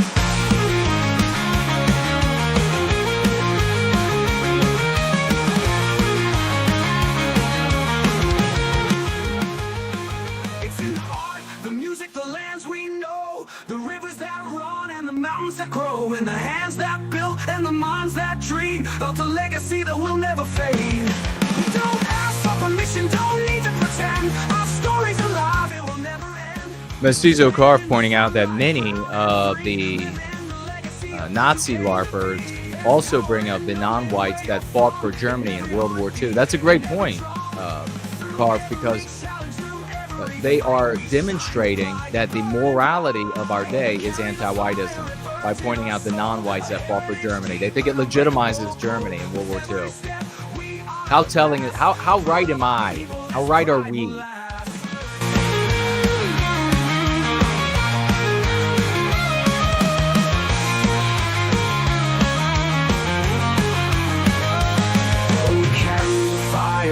In our soul, a heritage deep, an unbreakable goal. With every step, we honor the past. Proud of our people, this pride will last.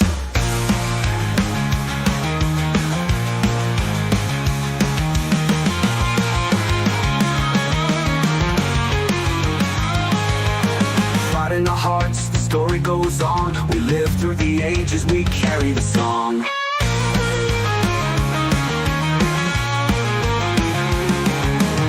Give it up for Anglo-Saxon NWG. Epic tune right there. We have Cass saying we were shown a film of the first Thanksgiving.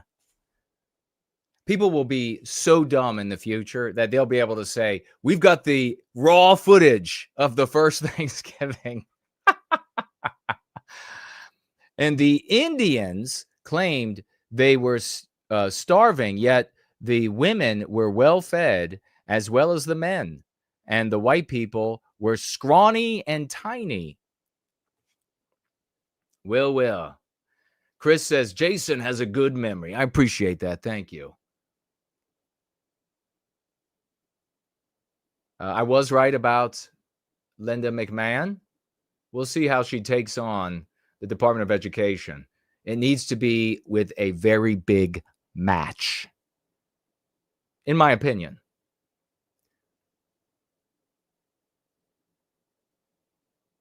All right. Blaze says that he disagrees with me on the founders. He says the founders weren't Christian. No, I said they were white. It's true that there were some who were not Christian. But we even see in some of the historical references that those who were not practicing Christianity, because of course they weren't Muslim or Jew or Jewish.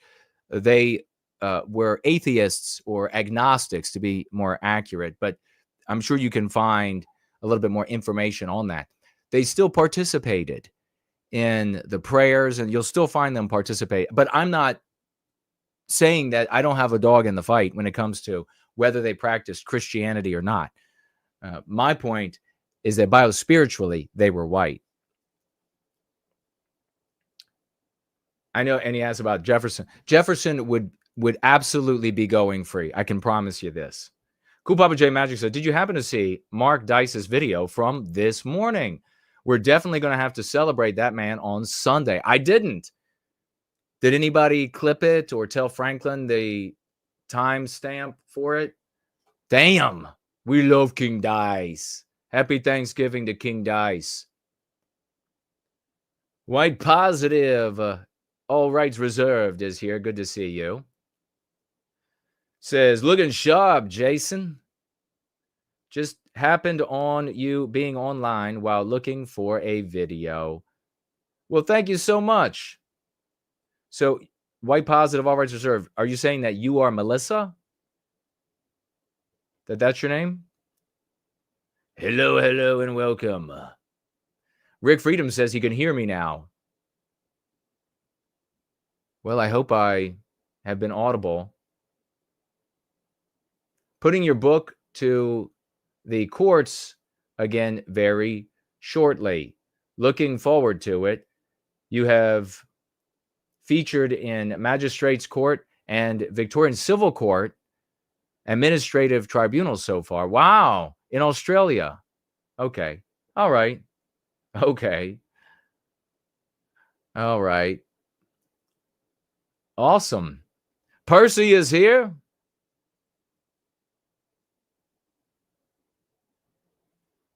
Says the Democrat plan is real, no jokes. Anything specifically? Anan is with us. Good to see you. Happy Thanksgiving. Never understood why Southerners weren't allowed to just leave, says Blaze. Forcefully keeping people under a government structure they don't want is immoral. Union should be voluntary. Well, yeah, it was a voluntary union. It was specifically articulated as a voluntary union. And there you get into why the southern states who legally and expressly in the verbiage were allowed to leave that union were then invaded by the United States. It's hard. This is an interpretation. This is another historical thing that does not serve anti-whites and anti-whiteism today. Because according to the anti-whites and anti-whiteism, the War for Southern Independence was called the Civil War because that verbiage, which, by the way, it wasn't called that by the United States originally, but you can check it out for yourself. Maybe I'm wrong. But that verbiage implies that there were two groups of people vying for control over a government for them all. That's what civil war means. So that's why they, in my opinion, decided to call it that, to obfuscate what was really happening.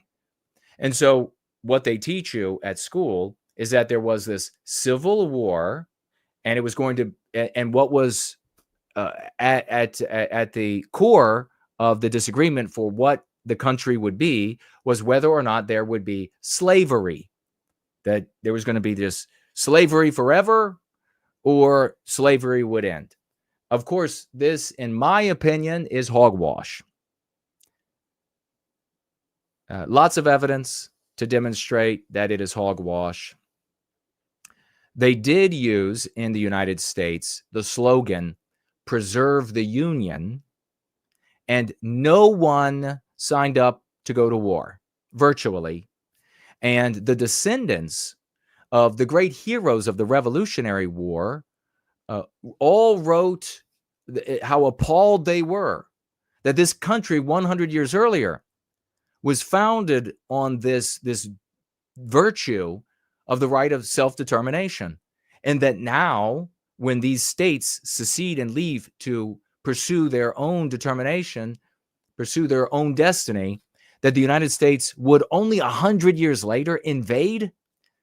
And they all pinned, and you can look back, and some of them, the descendants, even went and fought for the Confederacy, coming from far removed parts of the United States, all the way up in Maine even.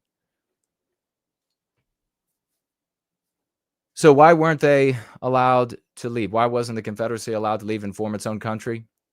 Because, in my opinion, because of course slavery, but aside from that, because Europe, who needed free trade rather than high tariffs, which is what the United States had, because the United States, the Northeast, was industrial, and the South was agrarian. The South wanted free trade so they could trade back and forth with the industrial products they needed and then turn over the cotton, the tobacco, etc.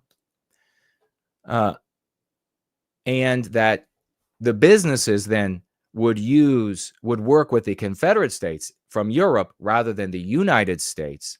And to make matters even worse for the United States, at that time, it was infinitely faster to cross territory by sailing rather than over the land.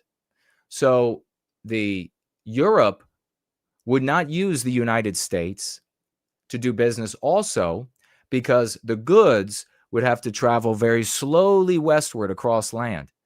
Whereas doing business with the Confederacy, they'd be able to sail all the way to Louisiana, to Texas, and then transport goods. And that would mean, and newspapers of the time in the United States even reflected this, that the Confederacy would grow westward and the United States would stagnate. And then they made up their mind. I think it was the New York Times that had the headline, and in the article, and you can find this at the Library of Congress, and you can find it elsewhere, you can probably find it online, where they said, no, the South cannot go. And they articulated in that article what I just shared, some of what I just shared, if not all of it. But check it out for yourself, because maybe, I read like a counterfeit history lesson. Does seem pretty logical too. It does seem pretty logical, but the whole killing off all of these white people so that you could end slavery in the U.S., which was already coming to a conclusion. It was, in my opinion, you'll have to check it out for yourself, because maybe that's misinformation. YouTube is at the door. But the very first battle of First Manassas, the United States calls the battles by the creeks, so they call it Bull Run. The Confederacy Southerners, we call it by the place. First Manassas was fought on the property of a free black family. A big farm of theirs was a big chunk of the center of the battle.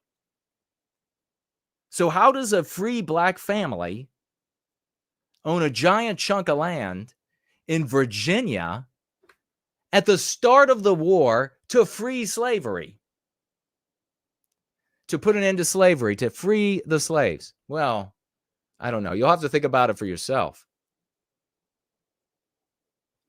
You might even want to go have a look at the Confederate Constitution, because the plantation owners in the South, who were, of course, like any of the super wealthy, the mega wealthy, interested in more profits. And they learned about how the business owners of the factories in the Northeast part of the country, how they handled their employees. And they saw the profit margin. So you had a lot of Irish people in particular, but there were others, Germans, and they were coming into the country. The manufacturers were saying, okay, we're going to pay you a pittance. We're going to pay you nothing. You'll come to work. You'll work for 15 hours a day. And then you'll take that pittance of shit nothing of money, and you'll go back, and with that, you'll pay for your own health care, your own housing, your own clothes, your own food. You'll pay for all of that yourself. The plantation owners in the Confederacy were having to pay for all of that for their slaves themselves. So yeah, they didn't have to pay them that pittance of nothing of money, but they had to take care of their health care, their housing, their clothing, their food, everything. Economically, it was no longer advantageous. And so the transition was taking place already. You can check it out for yourself, because maybe I'm wrong. But as a consequence of the transition already undergoing that transition, I should say, in the South, in the Confederate Constitution, you might be able to find that in the Confederate Constitution of the United States. I remember I got in an argument with a guy at a party one year. It was a holiday party, and it was a black guy. I told him about this. He said, absolutely not. That's total bullshit. The next year, I was at the party again, and I brought it. And I was like, there it is, buddy. Boy, he was mad. You might be able to find in the Confederate Constitution a prohibition on the importation of any more slaves, and an end to, if I read it correctly, you'll have to read it for yourself, the propagation of slavery by way of the slaves that were already held. So in other words, the black kids that were born were free. So check it out for yourself, but here's what you can't do. I could share with you 10,000 more facts about that, but that does nothing for the recapture of our destiny. Nothing. The Go Free dialogic does it all. It recaptures all. So just keep that in mind. Whatever I'm sharing here, you might think that's impressive. Oh, that's a nice fact. Oh, that really would push back on there. It won't work. I've tried. It changes zero minds. Axios. Let's see what Axios is now saying. And now keep in mind, this is the Israel First Breitbart. And so they're going to tell us, I guess, in this, what their version, what Thanksgiving means to them. And then we'll see. I haven't read it, so we'll see of what we read and stumble upon. Is their vision also anti-white? The Thanksgiving holiday is manufactured propaganda that has been used to further racial exclusion, left-wing Axios claimed on Thanksgiving Eve. The outlet insists that Americans need to reject the myth of Thanksgiving and understand the holiday better, because the nation is growing more diverse and requiring new voices to tell the country's history. Whose history is the country's history? The white race's history. So Axios is literally saying the country is now non-white, and we need a new history to white erase the white race's history, i.e. the country's history. Most of the article focuses on race, condemning not only white pilgrims, but even a white abolitionist. So there you already get a touch of where Breitbart is going. The real hero were the white abolitionists. The conservative argument is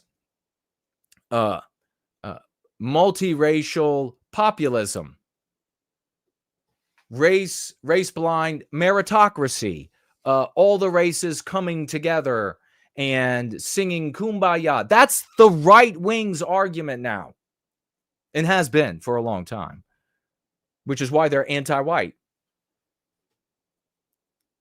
And it says, and families watching football. Axios acknowledges, quote, the first proclamation of an American Thanksgiving was November 1777. Wow, it's old.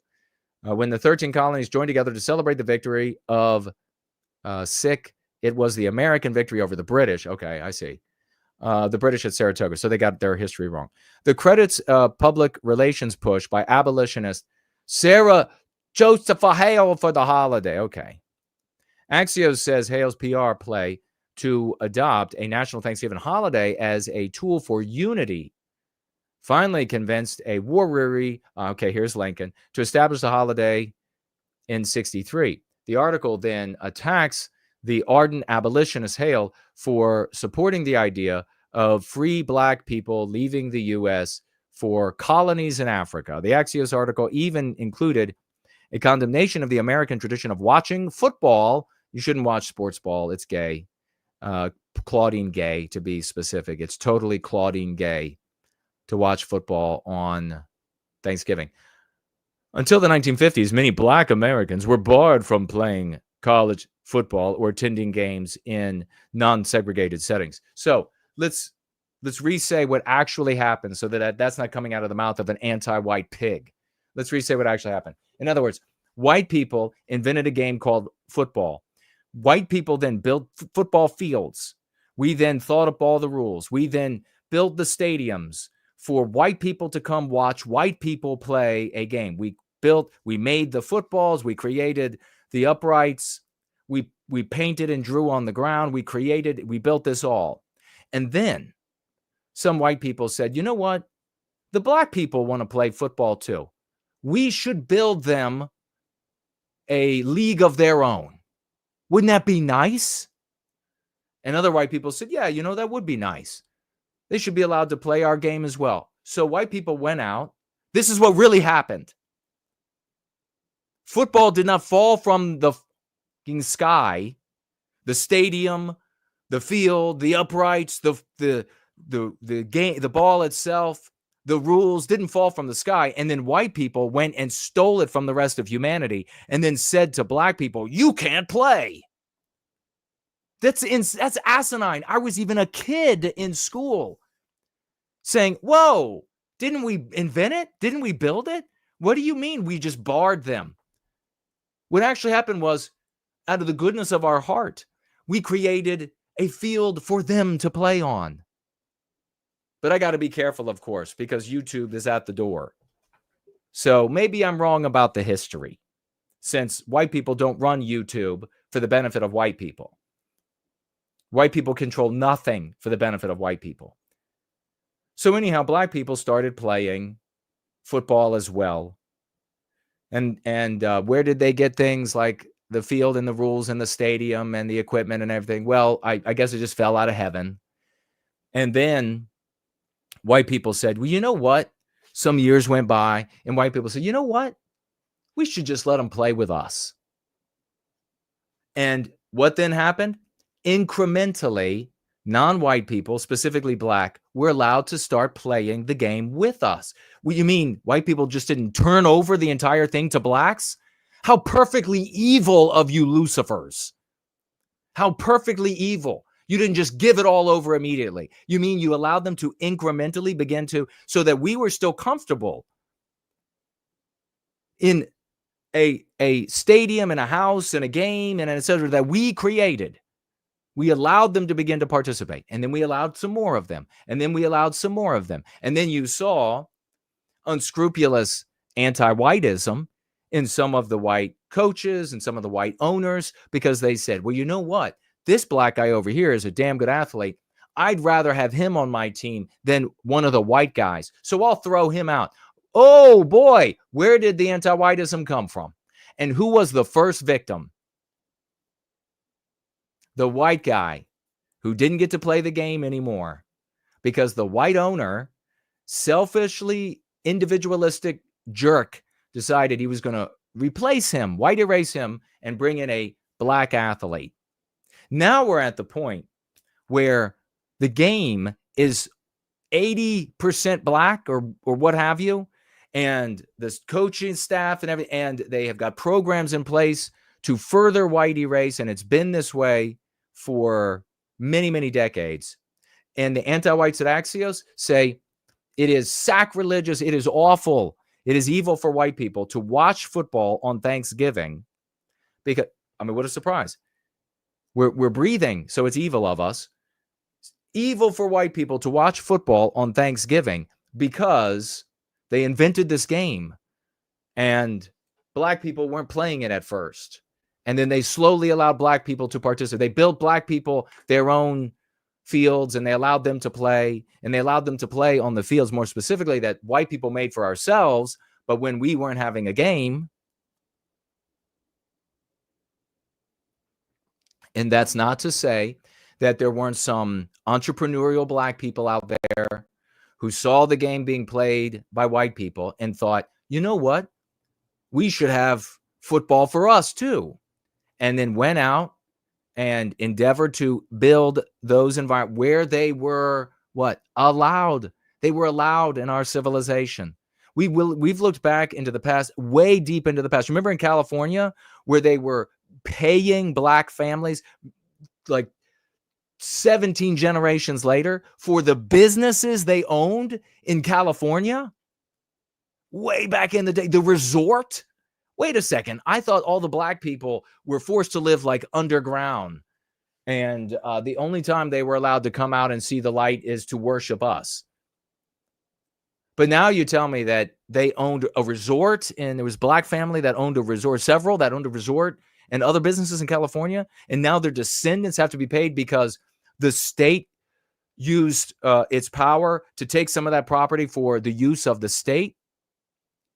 Eminent domain, which it does to white people all the time. But the black people, since we have anti-whiteism, they're going to get paid for it many generations, millions of dollars later. Just had to clear that up for you.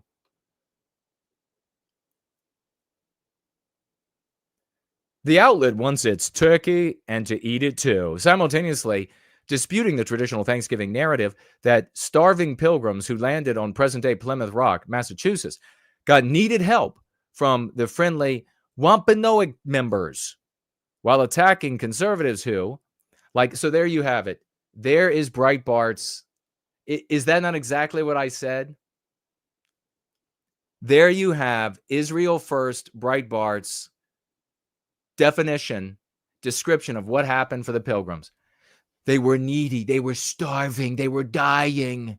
And then the wonderful, peaceful, winged cherub American Indians showed up to feed them and teach them how to hunt and to grow food. So, I mean, which anti-white do you want? These are your options in the anti-white West. The report says conservatives like the late Rush Limbaugh attacked what they called revisionist histories of Thanksgiving. When, like Rush Limbaugh's anti-white description, that's the history. His anti-white history of Thanksgiving is the way it should be.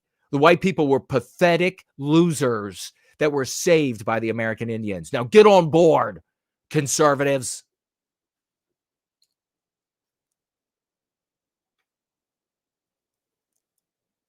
And the dismissing anything challenging the myth. Before he died in 21, Limbaugh falsely claimed American Indians had little, if anything, to do with the prosperity. Well, boy, I'm surprised he bothered to say that. Good on him. Because the Breitbart conservatives of today, they're good with the starving, pathetic white people saved by American Indians.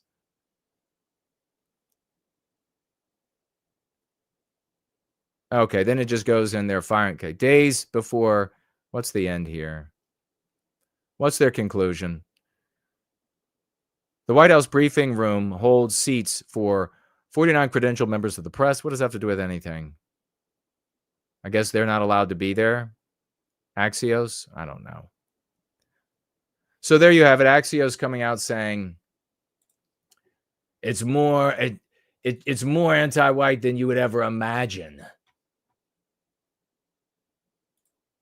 The holiday. Don't even try to imagine how anti-white it truly is. And there you have Breitbart saying, oh no, it's anti-white, but it's not anti-white in that way. Never understood why the Southerners said, Blaze, yeah, we spoke to that. Thank you. Tom is here. Nexus Moon, hello. SN asking, did I ever like Clint Eastwood movies?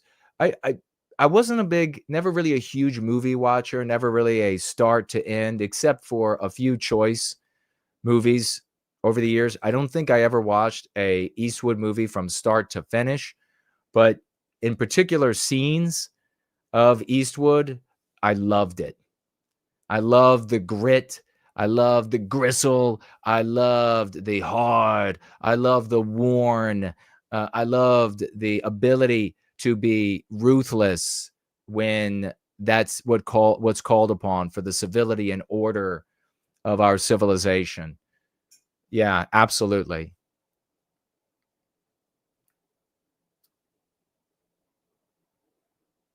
Let's see what you all. The great Fornell is still with us. Good to see you. JK160, happy Thanksgiving. JK160, I missed it yesterday. I said in the live chat that the Macy's Parade is horribly anti-white. Don't watch. And I don't. It's terrible. It's totally anti-white. It's been anti-white for decades.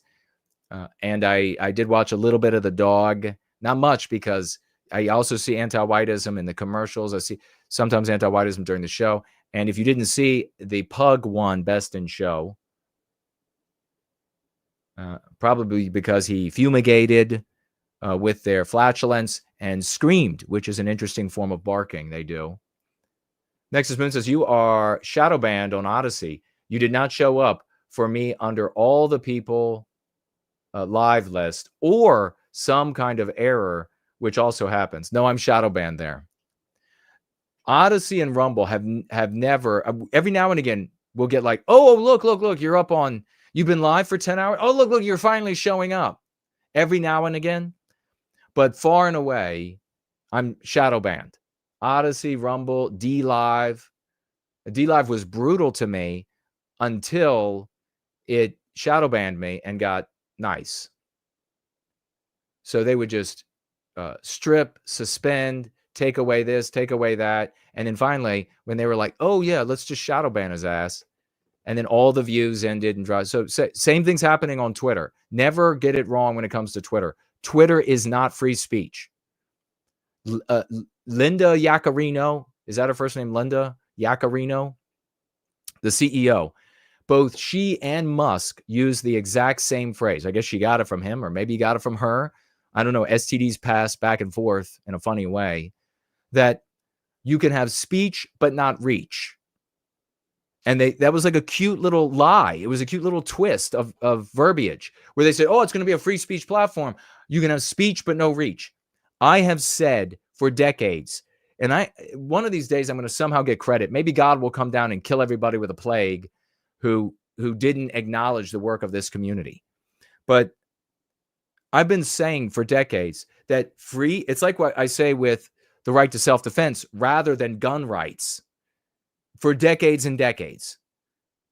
But the right to speech is the right to hear and the right to read the thoughts of others. So that's what our founding fathers clearly meant by the phrase freedom of speech.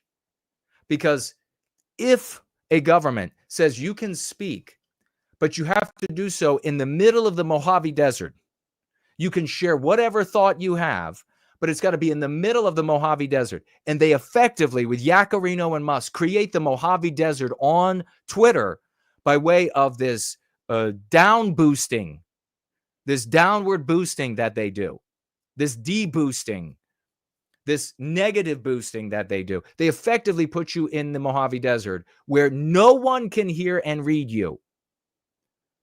That's what happens to me on Twitter. So on YouTube, we obviously know censorship has been horrific since even before 2016 on YouTube. But, or at least that's my opinion. But even on Twitter, people need to stop and realize that there is not free speech on Twitter. It is a ruse. I'm not saying that Musk is in cahoots with Biden or the deep state or whatever. But the reality is that it's a ruse. It's fraudulent.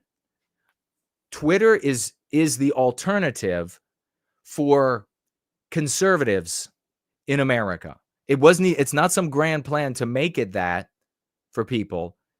It was created out of Musk's individual selfish lust to be able to speak out against politicians and reporters and the rest. He didn't like the constant fear of being banned from the platform. He talked about buying into it and being on the board and everything long before talking about buying the whole thing outright in order to prevent himself from being banned from it. So he ended up buying it, and I think kind of stumbling into having to buy it, as we covered, and I perfectly illustrated this. He made it a free speech issue to try to recruit allies to his purchase. And that's what he did. Idiot people fell for it. They said, oh, it's going to be free speech. He wants it for free speech. He's this big free speech champion. Free speech without reach, which is not free speech. Who is allowed there? Effectively now, Twitter is for cuck-servatives and a quarantine for people, the multiracial Jew-hating movement, which are allowed to be seen. Their tweets are allowed to be seen because the NSA or FBI or whatever, in my opinion, are collecting all the data of these people. So they allow their tweets to go out. The FBI has always done this, created these honey traps. This is just another, Twitter X is just another honey trap. A big chunk of its existence is another honey trap for the multiracial Jew-hating movement. So those people are allowed to get massive views on their tweets. They can have 1,000 followers and regularly, and then get a tweet where they are slandering Jews and get 300,000 views. That's because they're being boosted when they do that. They're not being silenced. They're not being censored. They're being boosted. You don't have somebody with 1,300, 1,500, 2,200 followers get 90,000, 150,000 views on a tweet as something that regularly happens unless they're being boosted. We see the opposite here. Kate makes a tweet that with the link to our work that goes viral naturally. And after it goes viral naturally, over 1 million views, they shut the account down. Now she can't get seen by a handful of people. Same person, same tweets, same everything. Used to be recommended to new people on Twitter by the dozen every single day. Twitter X was recommending her to new users every single day. Her follower list would show up with brand new people every day. After that tweet, 0. I run advertisements talking about Trump using anti-white, which we got him to do in an interview on Time Magazine. I linked to the interview. 3 tweets in total, almost headed to 10 million views. All of a sudden, all of them drop off a cliff, deep precipice. These massive daily view counts go down to almost nothing in a day. They peter along for a few days like that and then are plucked off of the platform altogether. And I'm not given a reason for why they're taken off. And the contacts at X that I've spoken to, 2 different contacts, have no idea. They can't find out why. They can't look at it. Advertising contacts. They look at them and they say, these are fine. There's no reason why. And you're not given a reason when they take them down. So we're shadow banned there too. Another clippable part. Maybe. Happy Thanksgiving over here on Odyssey from the great for null.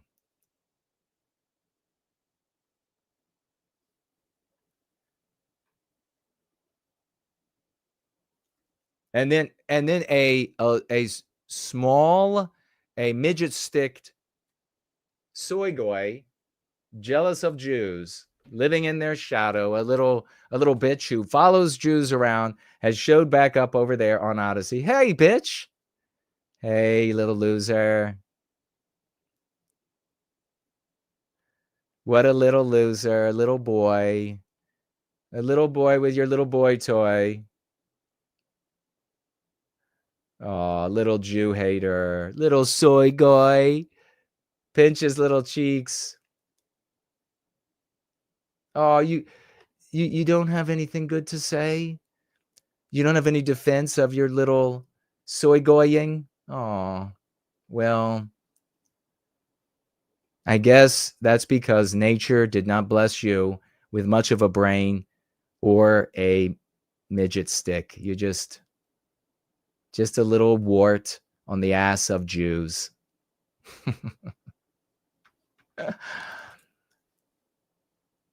Just a little wart on the ass of Jews. JF is over here on live, JS on live chat, premium rumble. Let's see, under the thread for white well-being is under the thread on Twitter. Good to see you, brother. Let's see what we have here. I think we'll do maybe another tune or two. We'll be getting out of here soon. I am famished. It's so much fun taking down the anti-whites and their lackeys, the soy goys. Oops, wrong direction. Let's see what we have here.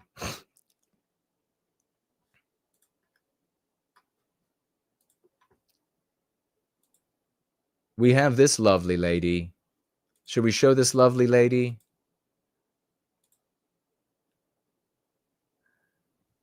Oh, this is, well, take a look at this. This is another great teaching opportunity for the pathetic conservatives and how they continue to lose.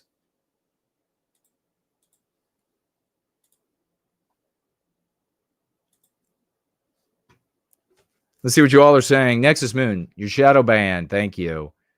Blaze, these movies are usual have the idea of the quote noble savage saving the scrawny whites who can't feed themselves in early America. Yeah, exactly. Part and parcel of the anti-white narrative. Happy Thanksgiving to you, Janice. Good to see you today.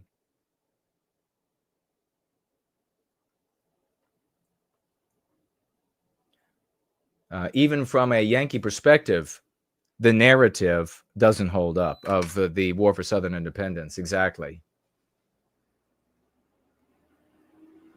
Anand says, this stream is legendary. Thank you, sir. You obviously have good taste. If you have a chance to meet face-to-face with Colin Kaepernick, what would you tell him? I would tell him that he's an anti-white POS. And I would then ask why he's such an anti-white POS. And I'd want to get that on camera because I would want to get him explaining why white people need to be victimized. And then I would bring out how white people adopted him and showed him love when the black race gave him up, did not adopt him, did not show him love, did not teach him how to be a functioning member of Western society, did not make sure that he got into the best school possible, did not pay for all that school for him, only so he could end up making it into the NFL and making millions and tens of millions of dollars from white people primarily, and worshipped by white people for his athleticism and his performance on the field for, what was it, San Francisco? And so I would want to know, why is he so ungrateful? Why, if he's half if he's half white or whatever, and he's raised by a white family, why doesn't he? That'd be another great question. Why doesn't he identify as white? Is there something that is unsavory when you're white? Is it hard to be a white person in America versus being a black person in America? Why would you choose black when the anti-white narrative tells us that everything in the world is horrible for black people, that they have no opportunities in the world, that they have to be 1,000 times better than white people to get a job, to succeed, to buy a house, everything? Why would you choose to identify as black? Maybe the reality is the reverse. So that would be a good, thank you for that question. That's an interesting question. That'd be a good way to approach Kaepernick.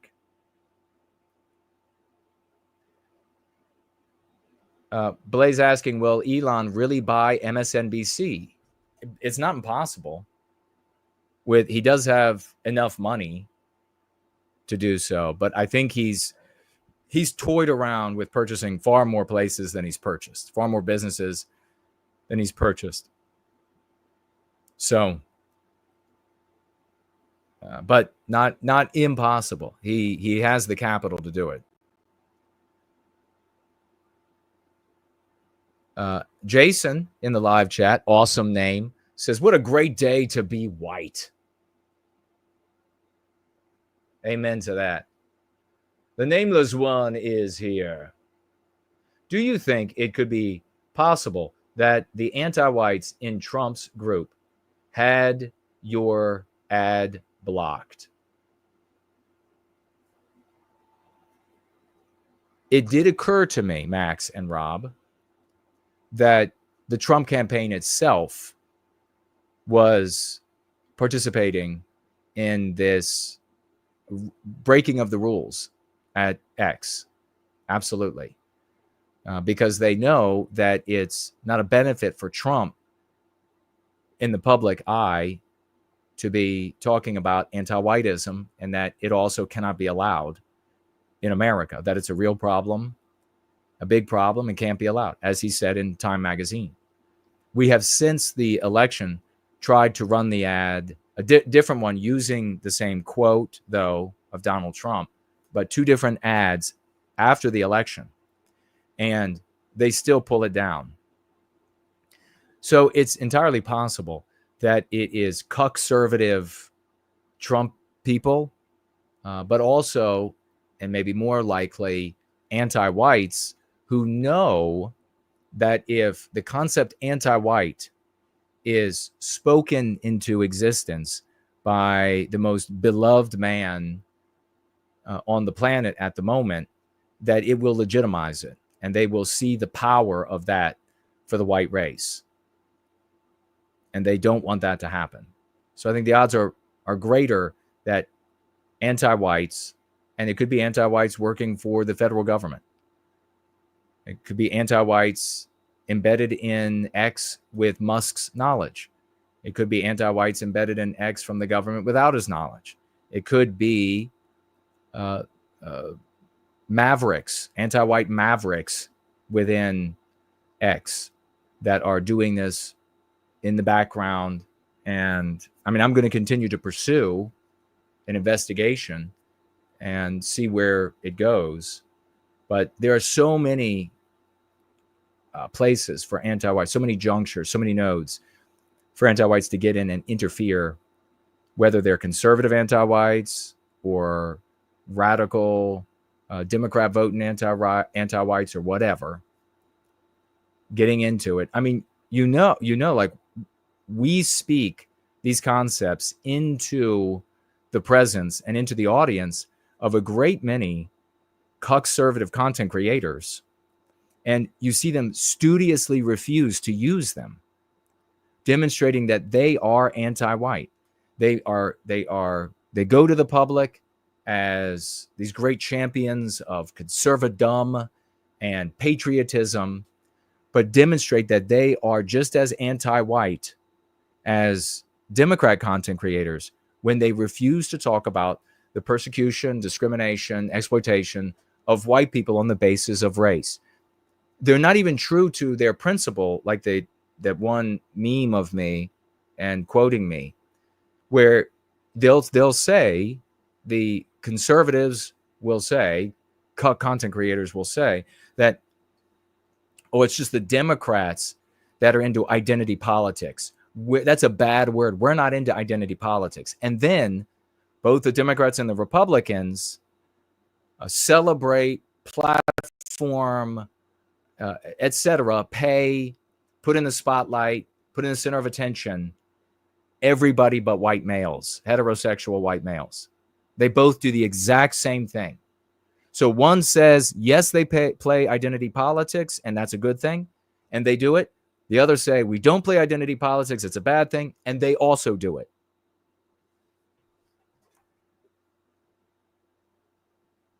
So yeah, I could easily see, I mean, you think about some of these content creators, these big conservative content creators, they get to talk with Rufo. He just went down to Mar-a-Lago to give this whole slew of ideas to achieve conservative outcomes to Donald Trump. This guy is married to an Asian, refuses to say anti-whiteism because he's mentioned it. I remember when we were watching on Jesse Waters, where Waters said that something was anti-white, and Rufo was forced, therefore, to also use the word anti-white. Then he never did again. So no matter how obviously it persecutes and discriminates against white people, he doesn't care. The moment there's a scintilla of something objectionable for Asians, he loses his shit talking about the victimization of Asians. He loses it. So a great example of that. Let's see, what else do we have here? Okay. We'll take another look. We've been going for almost 3 hours, so I think we should. Whoa, did we get financial gifts over here? We'll have to celebrate them if we did. That's totally epic.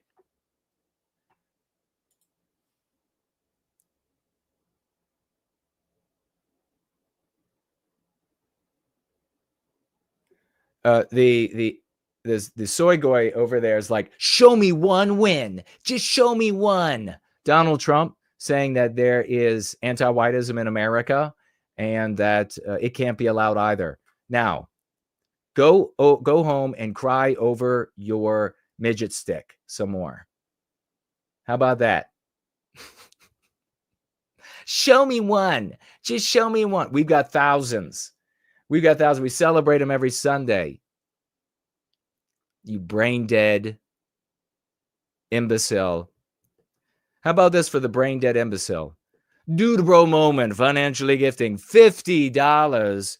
Let's get out some celebration. Come on, folks, get on your feet. Quadruple 07s, quadruple 07s, quadruple 07s for the great dude bro moment.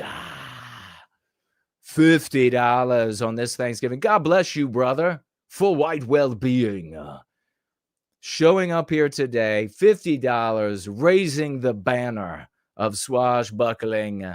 Crowns, turkeys. Actually, find this man some delicious turkey dinner in the emojis. God bless you, dude bro moment. Thank you. Keep the celebration going for Dandy Westman, who also jumped in over here on Entropy, formerly known as Entropy. Now the Dude Bro Moment platform. Dandy Westman, $20. This is here for Dandy Westman. He says, per the anti-white narrative, anti-whites imply intentionality in the spread of infectious disease among Amerindians via contact with Western kind before the concepts of microbes and viruses was even understood. Take that, anti-white propagandist. They never thank Westman for the development of germ theory or virology and vaccinations for eradicating disease. Amen to you, Dandy Westman. Amen to you. So very true. Absolutely so very true. No gratitude for the white man's science, medical science, agricultural science. We could go on and on. No gratitude whatsoever from the anti-whites. But yeah. Oh yeah, you were practicing nuclear weapon technology back in the 1630s against the whatever.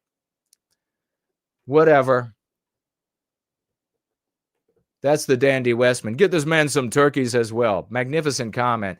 Celebrate. White Hearts. The Nameless One is in there rocking it. Max and Rob. Anon. Prometheus Thunder is here as well. You should run for president, Jason, in the next election. Thank you for that. I really should.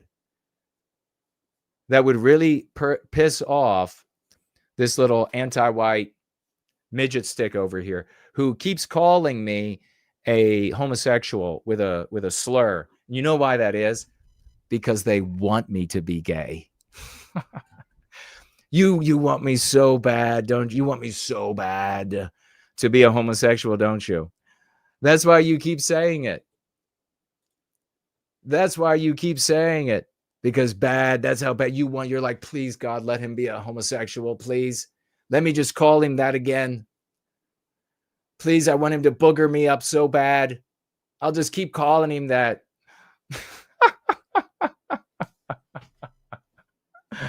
It's funny. Oh, it hurts his feelings.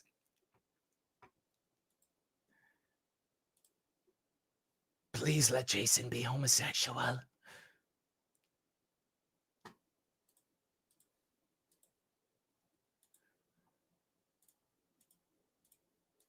That is too funny. God bless you, brother. Yeah, I mean, you can see this. We're laughing at you.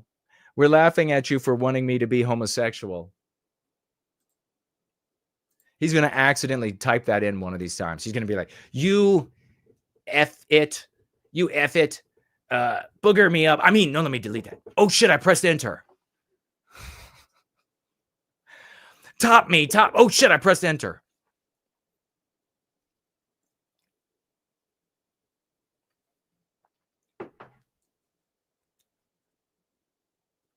Name me one victory.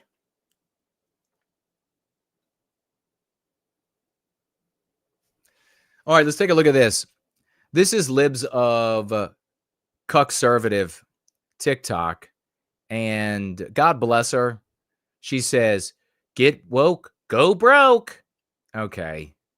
Guess what? They're not going broke. It's all about the money. It's all about the Benjamins to the cucks. So the argument is, and we're going to talk about Ferrari here, the statement by Ferrari. We just saw Jaguar and its statement and what they're doing. And totally defeated the anti-white Democrats and anti-whites in general. You totally defeated them, cuckservative. But you can see white babies getting hacked up by these people. And they're like, I hate your white babies. I hate the white race. And they can be hacking them up. And cuckservatives would say, wait. Why don't you just sell knives? What? Just sell knives. And they're like, I'm actually hacking your children up because they're white. And your response is just sell knives? Why don't I just sell knives? That's seriously where we're at with the defense of our people. That's seriously a cuckservative for you. So here she says, Libs of TikTok says, can't you guys just stick to making cards? Get woke, go broke. I'm going to go ahead and go out on a line, Libs of TikTok, that Ferrari is not about to go broke. I'm going to go out on a line and go ahead and say, definitely not going broke. But this is what Ferrari had to say. Did you all hear about this? Ferrari posted on X. We proudly reaffirm our commitment to equality, equity, and the inclusion by endorsing the new diversity capital and inclusion capital charter capital alongside F1 racing and the FIA through encouraging education, breaking biases. So the biases are whose biases? Are they biases that Jews hold or blacks hold or Hispanic? No. It's white norms they call biases. A white norm. Breaking biases and ensuring transparency. I might as well, like, ensuring transparency is like saying, and giving teddy bears and lollipops away to everyone. It's meaningless. We're creating a more inclusive industry. Inclusive, mean pathogen, it means white erased. We are creating a more white erased industry. So let's translate this for what Ferrari is really saying. Okay. And everybody knows what Ferrari is actually saying. Libs of TikTok knows. And it's going to make her response that much more telling of the conservative mindset. Couldn't care a bit about white children and white people being discriminated against, persecuted, exploited. Let's go ahead. We proudly reaffirm our commitment to anti-whiteism, and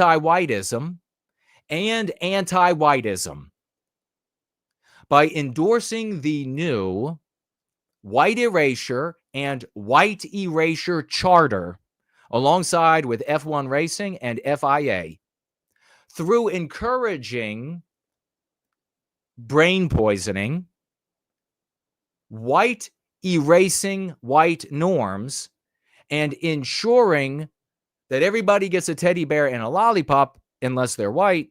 We're creating a more white erased industry. Everyone knows that that's what Ferrari just said, because that's the outcome. We talk about the outcomes. Here's what the conservative libs of TikTok wrote back. Can't you just stick to making cars? Wait a second, libs. By the way, libs is Jewish. I wonder if Ferrari, instead of saying they were going to be victimizing all these white people, I wonder if Ferrari decided that they were going to say something like, Jewish people need to, Ferrari says, quote, Jewish people should not be allowed in the banking to the percentage that they represent. And that percentage should be reduced by way of inclusion of other races. I wonder if libs of TikTok would say, can't you just make cars? Or if she would say, anti-Semitism at Ferrari. When does the Holocaust happen, Ferrari? I guarantee you, libs of TikTok would suddenly find it within herself to be able to identify the group, the racial group or people group that was being victimized, targeted and victimized. I guarantee she'd be able to see it then. But when it's white people, it's the conservative refrain. Can't you just make cars? Hey, you might look at libs of TikTok and say, well, she's Jewish. What about all of the white people out there? What about all the white people that maybe you're at dinner with or you're about to go to dinner with for Thanksgiving who are conservatives, and they're going to say the same thing. Can't Budweiser just make beer? Can't Ford just make cars and fake electric Mustangs? Can't Jaguar just make cars? Can't Ferrari just make cars? Can't Disney? Disney goes above and beyond the call of duty and anti-whiteism. Everywhere, there's starlets or come out all the time. They're like, I want to make white people cry. That's in an interview. I could show it, but I'm not. We're running out of time. I'll show it another day. And they thought that was hilarious on late night TV. They're everywhere saying, I'm not going to be white. I'm not going to portray myself as a white person, even if I have to play Snow White in your white people fairy tale. Disney goes out of their way to white erase, to victimize white people. They make it as plain and literally put it in the verbiage. We saw which was it, OMG or which outfit exposed the Disney? I think it was OMG. And we saw the expose where the rep from Disney was like, we're not hiring white people, specifically white males. And it says it right there in our verbiage. No white males. Now you can go back, make sure I'm right. Maybe I looked at it wrong. But you can go back and see what O'Keefe did and see if that's actually what the video represents. Have a look for yourself. And what do the conservatives at your family dinner table have to say to you? Can't they just make entertainment? Those same white cucks at your dinner table, if Disney were saying no Jews were going to be hired, you better believe that fat fucking loser at the dinner table at your family house, that white cuck, would say, can you believe they're discriminating against the Jews? It's another Holocaust. Discriminate against white people? Can't you just make movies? Discriminate against blacks? In fact, remember I showed you all where a conservative flipped it around, where the actors, the white actors who have some black in them, were still not anti-white enough to get a job. Remember they said that? And then the conservatives spun it around into them discriminating against blacks. So they have an open policy, an articulated policy, but also a written policy that you can go verify with OMG or elsewhere. If I'm wrong, go check it out for yourself. Maybe this is just entertainment. That says no white males, and then not even mixed race of white and others, even those. And so clearly it's because you have white males are no, and then somebody has a little bit of white in them, no as well. So clearly it's an association with the white people. But then conservatives turn around and say that blacks are being discriminated against. That's what you're actually up against with these people. So when it comes to libs of TikTok, I'm not surprised that she would come out and point out the racial group or people group that are being targeted and harmed. If it's her group, I expect that of all peoples, including mine. The only unhealthy people in the room are the white conservatives who won't identify our people being victimized, but they will identify non-white people being victimized. They will even identify a mixed race person who's not getting a job because of the white blood in their veins as a non-white person in order to talk about them being victimized.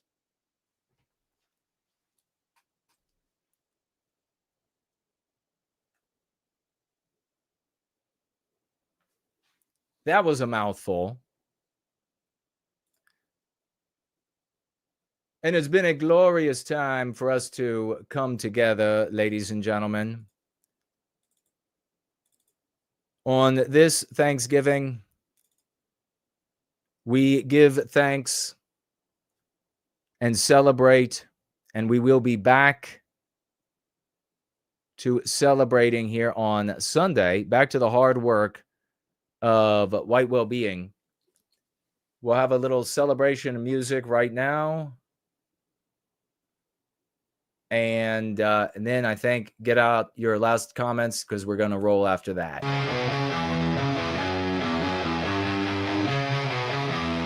Oh, we played Sold already, huh? You said we played Sold already? Well, we can remedy that. You're like, Sold was up on the screen. It's a good song, though, isn't it? We had that Porker dance to it, didn't we? How about this kick-ass ditty?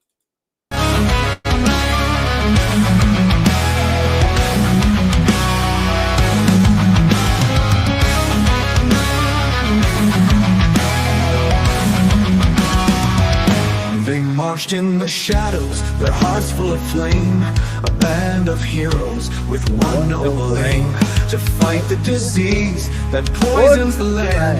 With courage and fire, together they stand. One of Western kind, with eyes like steel, he sees through the lies, knows what they conceal. With every word, he cuts like a knife, defending his people, he'd give his life. In the dark of the night, their voices rise, breaking the chains, exposing the lies. With fire in their hearts, they march through the pain. For the love of their people, they rise again.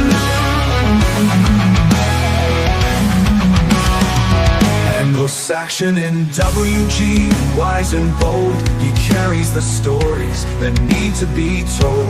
With ancient wisdom and a voice so clear, he speaks for the lost and those who can't hear. On this bear, a force of might, he fights in the dark, bringing back the light. His strength unyielding, his soul so pure. Against anti-whiteism, he stands secure. In the dark of the night,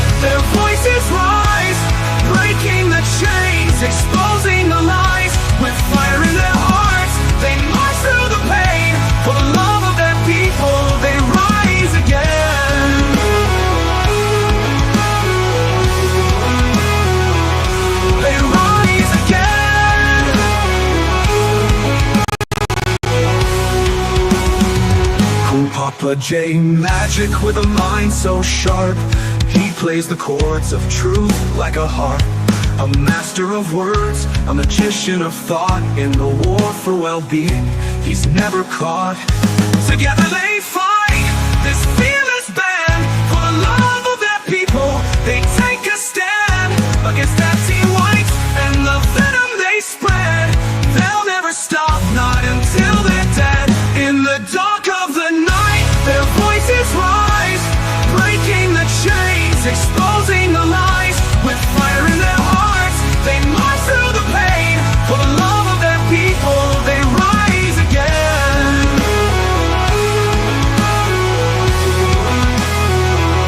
They rise again.